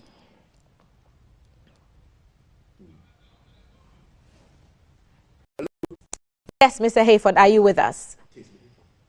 Yes, can you hear me? Loud and clear now that I have you. I just want to pick your thoughts on what your impressions are about government's proposal to even charge the E-levy in the first place. Okay, let's step back for a little bit. I'm assuming you're hearing me. Yes, I am. Okay. You see, we need to look at the broader picture in all of this. Ghanaians should not be objecting to the E-levy. Probably there are so many things in there that need to be tightened up, smoothened out to make it a little bit more palatable to the citizens. But this country needs income. We need cash to be able to do all the things that we are saying have to be done.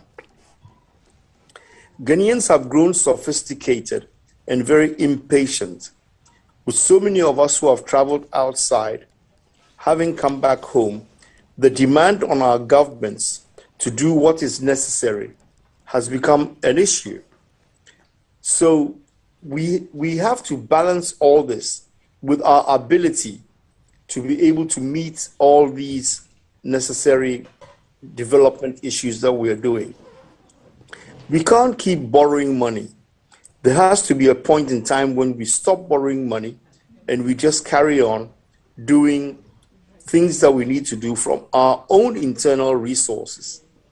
And this is where we are at this stage. We need to generate our own income, and we need to be able to use that income for the purposes to which we intend to grow. Now, these conditions that you've set out, that you're asking government to look at, why do you think they are necessary? Well, if you look at the conditions that we have set out, I believe there are about 9 of them. You see, one, you can't have a situation where your Auditor General says, I have gone and done an audit, and I have all these issues that I see as potential corruptible issues and potential theft, and then you don't do anything about it. It doesn't make any sense. We went to the court, we went to the Supreme Court as Occupy Ghana, purposely to go and stop all this and to make sure that government would do, through the Auditor General, what it's supposed to do in order to be able to stop. It took us a lot of time and a lot of money, and we did it as private citizens. We can't do all that and then the Auditor General just goes back to doing what he was doing before we went to court. It just defies common sense. So for us, it's imperative at this stage now that we try and get back some of the money that private individual persons are putting into their pockets at the expense of the rest of the country. So that's very critical. You've also talked about ways to implement the income tax laws a bit more fully. And among other things, you're asking for an active roadmap that will ensure that everyone who's supposed to be paying taxes is actually paying. Do you think this will be considered and it would actually help?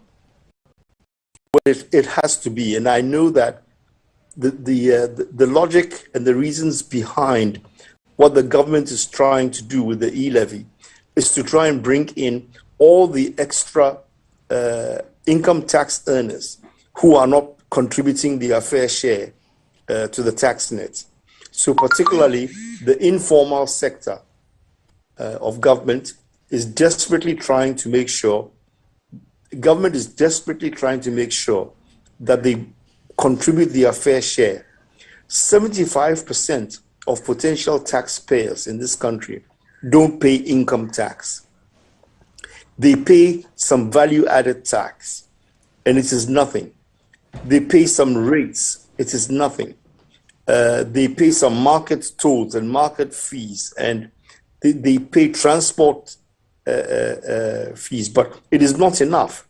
So is now time for everybody, no matter what their widow's mite is, everybody should pay in their little share.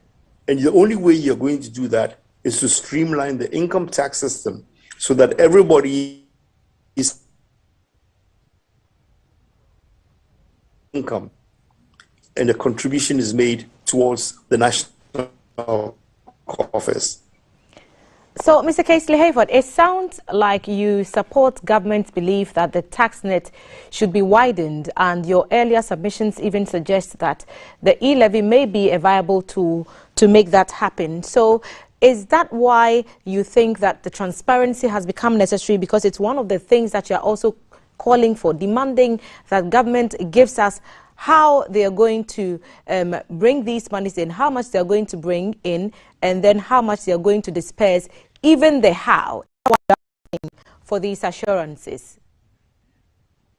Well, you see, notoriously, we get into complications in this country where we put in a big levy like we are doing now. The E-levy is supposed to attract a lot of money, about 7 billion cedis worth.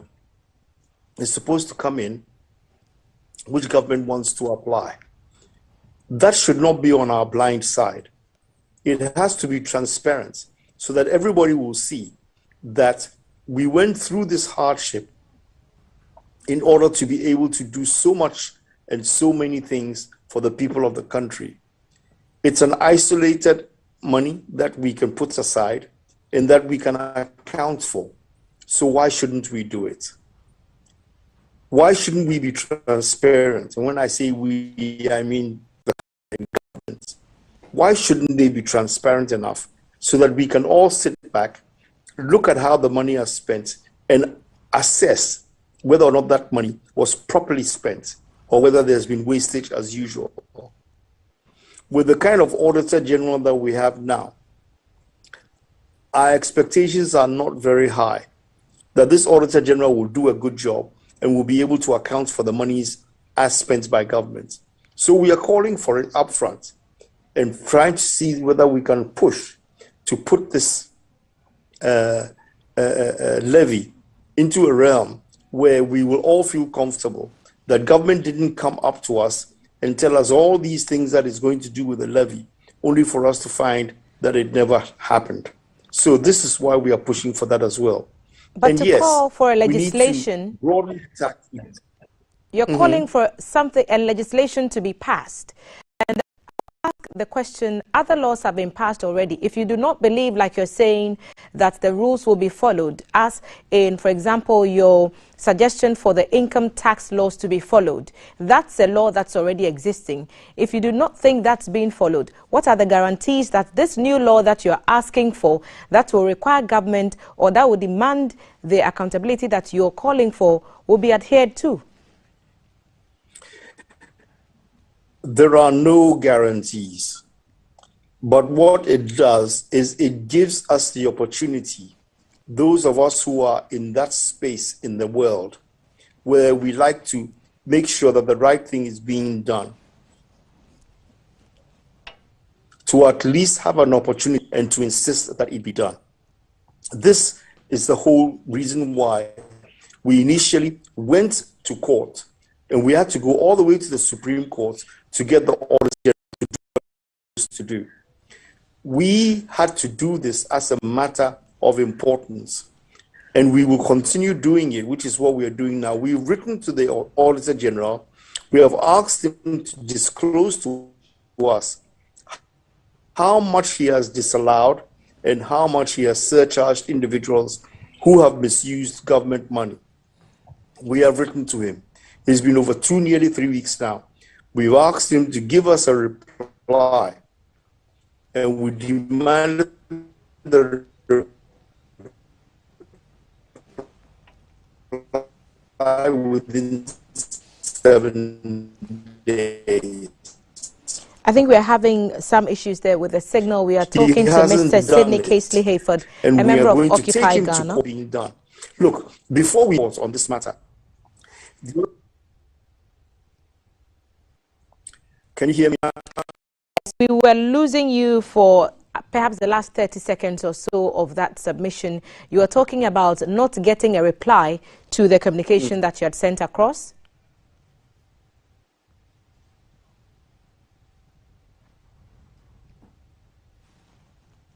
Yes, we have what he has disallowed and what he has surcharged individuals for, based on his reports of 2020 and 2021. He hasn't replied yet. We have threatened that we will take him to court, and we don't take our threats lightly. So imminently, we will do something about it. And at the end of the day, the reason why we went to court in the first place, to give him the authority to be able to disallow the frivolous expenses and surcharge individuals, was because of this very reason, that he was writing reports, submitting them to Parliament, and then expecting everything else to work from there. And we said, no, you have the right to prosecute people, take them to court. Do your report to the Attorney General, and the Attorney General should act. And we did that. And we did that voluntarily, out of our own pockets, individually.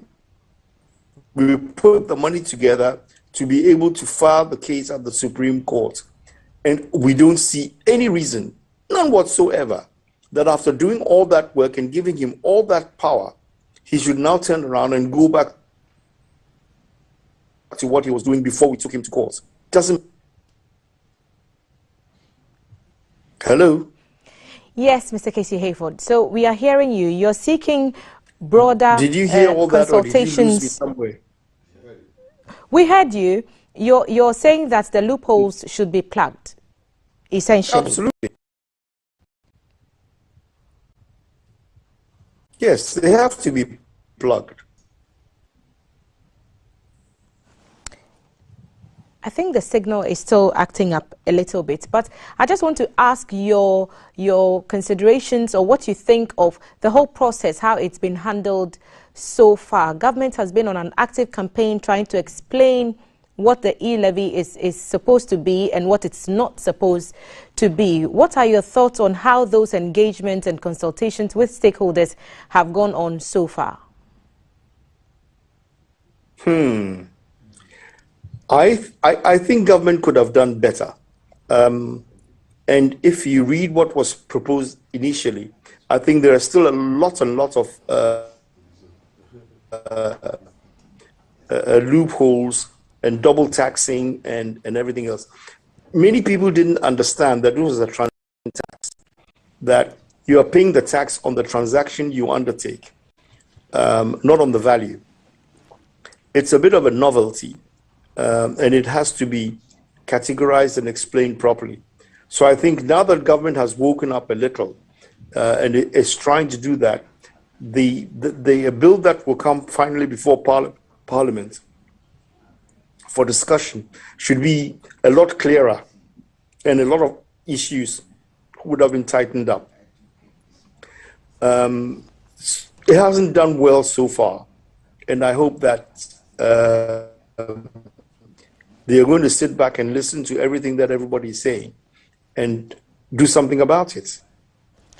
For those who have raised strong opposition to the proposal, one of their key reasons has been that the E-levy may be a double taxation, and that once people are paid salaries and their taxes are already taxed, asking them to pay another tax would amount to doing that twice. And government has come out to say that that is not the case. What do you think about double taxation and the E-levy? Well, government needs an explanation to us. If they say it's not double taxation, they should lay it out and explain it the way they think it is, and we will assess at the end of the day. There are some persons in this country who are tax specialists. There are some persons who are income specialists. There are some of us who are chartered accountants, and we understand the principles on which all of this is done. Government must come forward, must open the books, and must show us what they intend doing and how they intend doing it. Then we will be able to feedback and let them know whether we agree with what they are saying or not. There is a large measure of double taxation in this, and we think it should all come out and be explained properly. We've had the opportunity to engage some of the government officials and their communications teams at the table, at the breakfast table on this show. And some of the explanations we received was that, for example, if you got your salary and bought fuel, you'd pay taxes that are on those fuel products and items. And if you got your salary and bought water, you would pay taxes that the company would have imposed on perhaps VAT, eating at a restaurant and all that. And so it's a lot similar when you transact business electronically with money and you are asked to pay a fraction as tax. Does it make sense coming from that perspective? I think it makes sense to you. You've just explained the whole thing to me better. So for me, I think we're on the right path. Like I said earlier, this is a transaction tax. If you transfer money, you pay tax. If you send money to a third party, you pay the tax on it. It is not a matter of how much you are transferring. The fact that you are actually doing the transaction is what the government is trying to tax. Look, let's go back again to how we started off. At the end of the day, government needs to make sure that it is generating enough revenue so we don't have to step outside Ghana to go and borrow money from the World Bank, from the IMF, from everybody else. We don't want to do that. We have got to stand on our own 2 feet. So if this is something that has to be just cleaned up so that it becomes a meaningful tax and everybody will find their way to paying it, it will work. At the end of the day, what we're trying to do is to open up the tax net so that the informal sector, which is hardly paying any tax and hardly contributing anything, is going to be able to pay at least their fair share of what we are trying to do. If we can do that going forward, everybody will feel like they also have a right to complain, to make noise, to say what they think, and then we all are happily able to see how the money is going to be applied and in what way. Right now, we have got free senior secondary school, senior high school education. Everybody is benefiting from it, but not everybody is contributing to the pockets of money that is being used to pay for the free SHS. Both informal, formal, every Ghanaian has the opportunity and the right to benefit from the free senior high school. But we are leaving everything to a handful of people who are paying their taxes and are being taxed as well, whether they like it or not by government. And that money is being used to take care of everybody's child in the country. We shouldn't be doing that. We should be enabling everybody to contribute their fair quota so we can all know that somewhere along the line, we help towards the development and education of the children. It's important that we should do this. A big chunk of this will be happening in Parliament because that's where the conversations will finally culminate, and we are expecting to see the suggestions that are coming on board being incorporated perhaps into the new bill that would be resubmitted by the finance team to the lawmakers. And we are asking you, how do you think this will play out with the majority and minority sides having such close numbers, and especially on the heels of the scenes we saw before Parliament rose in December and the condemnation across the board of the attitudes of the lawmakers with regards to the E-levy? Do we see an end in this debacle? Well, you know, if I was the NDC, I would pass this bill quickly. I wouldn't even hesitate. I wouldn't even be arguing about it. Because the money that is going to come in from whatever sources will benefit whoever is in government. If the NPP is out of government tomorrow, the most viable alternative that we have is the NDC. Just like when the NDC was there, the MPP came in. We're running a two-horse race. So whichever way we do it, I will look to the future and say, if I am in power tomorrow, I will also be getting some money from all of this, and I'll be able to apply it towards my vision of what Ghana should be like. I see no reason why they should even object to it at all. Look, you pay 1 CD 75 pesos on every 100 CDs that you will spend, that you will send. Now, when you come to it, it's not a lot of money, okay? Except that you have a lot of people who are in the low income bracket who are very, how should I say, concerned.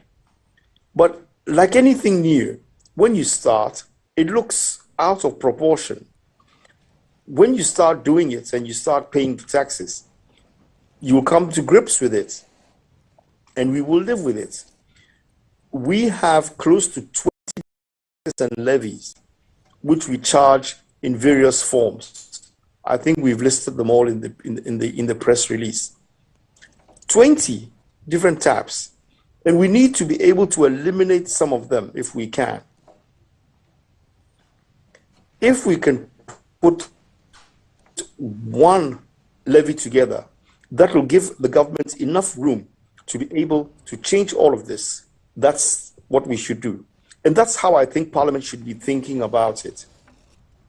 If Parliament can say, look, NDC should say to NPP, and NPP should say to NDC, if we bring in the E-levy and it starts working very well, and we even exceed our wildest expectations, and we are able to bring in more revenue than we thought, there's no reason why we cannot eliminate some of the other taxes. Then we are making progress. Then we are thinking clearly as business persons. Then we are taking some and we're thinking about it. But not this adamant refusal, we are not going to pass this E-levy because we don't like it. That's not the way to look at these things. And I think Parliament in so many ways is letting us down as the people of this country and is not helping to check the executive in what they are trying to do all the time. There is a better way forward, and they should be doing it instead of just adamantly digging their heels in and saying we are not going to do it. That's what I think. Well, I'll give you the opportunity to make some final comments before we wrap up with you, Mr. Casely Hayford. The E-levy will be reintroduced in Parliament and the old one would be withdrawn. How do you think the whole country should prepare for the next leg of the conversations on the floor of Parliament? What do I think? What conversations do I think will happen? I'm asking how you think Ghanaians should prepare for the next leg of the conversations that will happen on the floor because of the proposals that have come on board from the town hall meetings, from the engagement with stakeholders, from the proposals from organizations like yours to be fed into the new one that will be presented. Well, as long as they don't go and turn the whole place into a boxing ring again, there shouldn't be anything else. They will debate it, which is what we expect to happen. And a debate is not, fighting blows. If we see some logical reasoning to the whole thing and something prevails and we can get an improved E-levy, why not? I doubt very much will dare go back to fighting again. We the people of this country, gave them our thoughts after they did what they did earlier on, and I hope that they do better this time around. We're waiting patiently. We want to see it come through in its final form, and we want to see how government is able to use that money for the purposes of what it said it would do it. Mr. Casey Hayford, a last bit, perhaps in a few seconds, what happens if these considerations of yours are not taken on board? What would you resort to?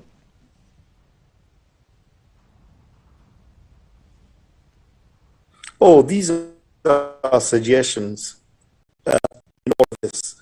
there's nothing else we can do apart from to make good suggestions. Of course, we will lobby the persons who we think are going to be able to make the final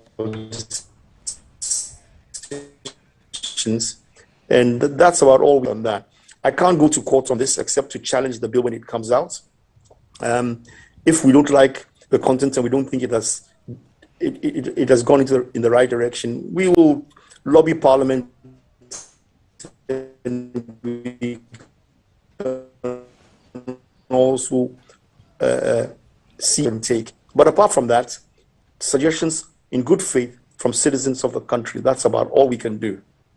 Thank you so much for spending time with us this morning. Mr. Sidney Casely Hayford is a member of Occupy Ghana, a pressure group demanding transparency from government, demanding legislation for government to open up on the proceeds from the E-levy and how it will be used. They're also asking for the tax laws to be enforced a bit more strictly in the country, and they are asking for a commitment from government to recover all the levies the Auditor General's report is telling us has been lost to perhaps some corruption, and it remains to be seen what the new bill that's yet to be presented to Parliament on the E-levy would be like, as government takes on board all the suggestions that have come across due to its town hall meetings and consultations with stakeholders. Occupy Ghana adding its voice to the E-levy debate here on GTV Breakfast. The show returns very shortly and will be giving you some opportunities perhaps to win some chocolate.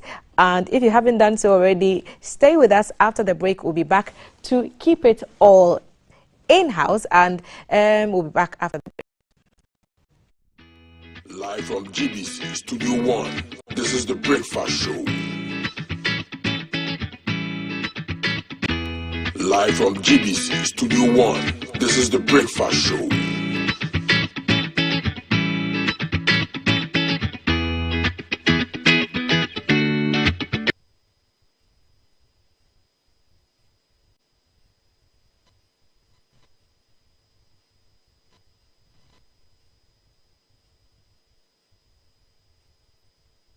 Tell me more. Tell me more. Hey, tell me more. Tell me, beer. They ma worry me. Watch me, you come 1 week, Mr. Oh, now who yes. Boga, nade. Senior, name me and you ma cut down my business is a collapse. I'm out of balance. So who take quick credit in Ghana? Quick credit? Yes, quick credit. Who pesika? Eddie start here, you may be. Who here be seeing Eddie a true? Who pesika they are till hot so? Who here Bosumi Juma? Who here Sikadia Bibin Tempe so? Quick credit, Bema loan, and what you are in Kakra. Now, a little some Cassian say, a collateral free loaner, Susu, savings, account opening, and a deposit as MBL. The here say, who Ghana card 2022 year, 1 year Juma, now one hour young. Who need excuse here? Quick credit to 03022 00390 and 05969 20833. But see that quick credit.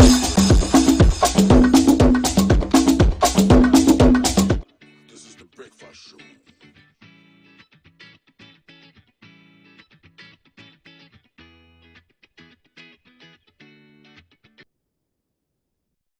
Hey, welcome back. 055-556-1034. WhatsApp number. Messages are coming in on the E-levy conversation. Occupy Ghana should stop issuing conditions on the E-levy and just go on demonstration. What they did in 2016. After looking out for Ken's company to benefit from borrowing, they are now telling us we can't continue borrowing and that we shouldn't raise objections to the E-levy, says Kobla, who is giving some demonstration advice to Occupy Ghana. Good morning. MPP must tell Ghanaians how and what all the loans and taxes they collected was used for. Then we'll look at the E-levy issue. Trust is the word, says Kofi from Accra. Yeah. Good morning. My question is, why must I pay tax from taking my own money from the ATM? This E-levy is going to collapse the economy totally. That's your view. You're a car dealer. Supposedly, you've been given an invoice of 400,000 cedis on import duty and decide to pay through an electronic transfer. You have to pay another 1.75% on the transaction. Absolutely madness.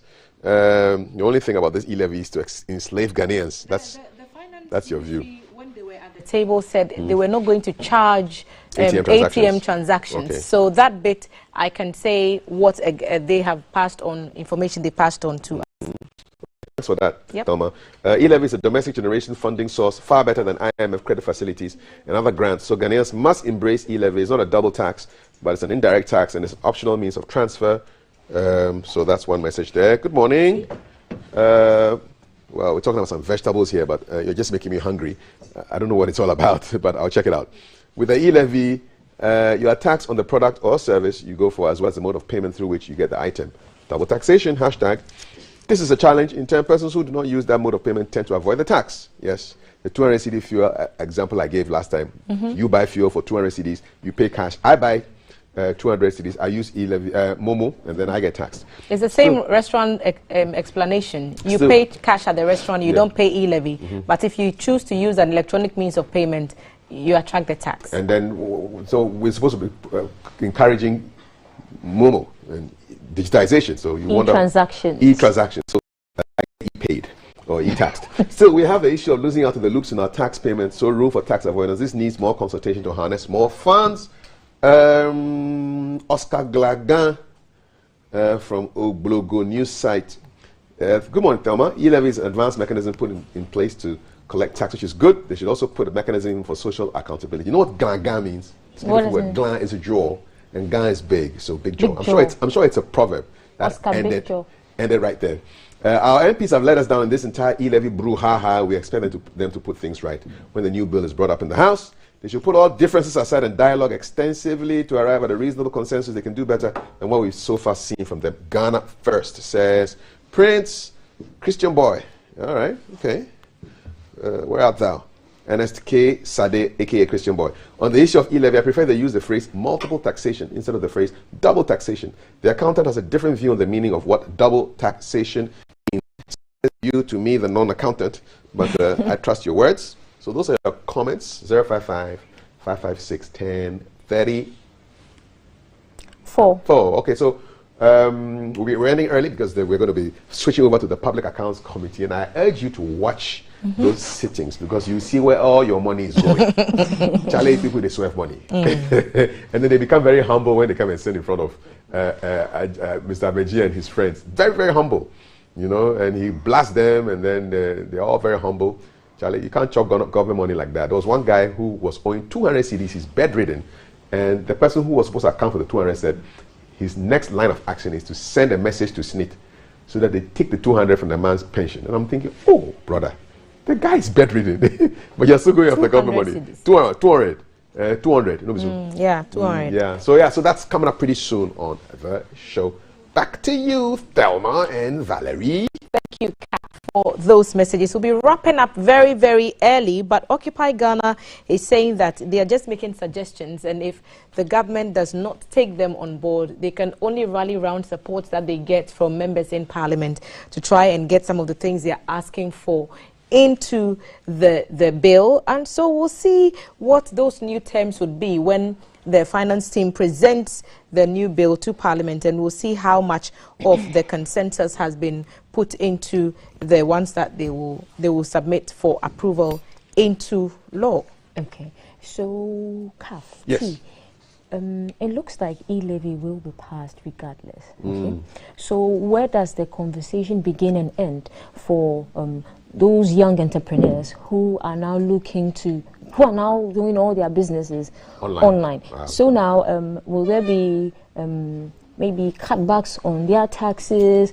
I mean, we have to look at those if the e-levy is going to be, because people are asking and people are saying they're going to switch from Momo, but let's call a spade a spade. What's going to happen? Yeah, because people do to young businesses on Instagram and things like that. So there must be a way of taxing them fairly. Yeah. Someone was asking what this means for underage users of money platforms. So one of our stringers who is in the central and western region, Abdul Jibo, he called me and said, so Thelma, are they saying that if my child has a Momo account, so I've registered the Momo on the number and they are also sending money, they will pay? And I'm guessing that it will be across the board. I don't think your that child will not own that account. Because if it's a Ghana card thing, you have to be a certain age to have a Ghana card, right? 15. No, but now if the vice president's agenda goes to the next level, there are plans to issue Ghana cards at birth. So newborns will be issued Ghana cards when when they arrive. I'm not giving my newborn a Momo account. Sorry. Not a Momo account, but it's because you mentioned the Ghana card. Okay. So for the Ghana card, there are plans to give Ghana cards to newborn babies. So I don't know about the electronic money platforms and accounts, but I'm guessing that no matter who you are, once you own and you've registered that number as a mobile money or whatever account, then you will pay be taxed, beyond the 100 Ghana cedis. The other side of the argument is that then now we have a lot more people falling into the tax bracket. For instance, if this E-levy, well, if it hadn't been proposed, everybody who owns a business online, Instagram, Facebook, here, they don't pay any tax. It goes so on the straight to flip them. side, now everybody will pay tax. No? But you see, it's not the business that's paying. It's me who's buying the product. So if I was ordering cupcakes for my Valentine because it's chocolate day and she needed something sweet, I pay the tax when I'm sending the money to the baker. So it's not the baker who's paying the E-levy. Do you get it? It's the one who's buying the cakes who's paying the levy, because it's the sender who pays, not the recipient. But on the other side, now the person who does the cupcakes, unless the person decides not to do any transactions decides not to transact anything via e-transaction, but then regardless, they'll still pay whatever. If you pay if you send money and it's beyond the 100 Ghana cedis. Now everybody will pay if they send money, whether the person sells cupcakes or not. At least in this parliament you're not fighting, which is great. What constituency are you? Which constituency are you? Summer Central. Studio 1. So that's an E-levy conversation that will definitely pass and continue to happen.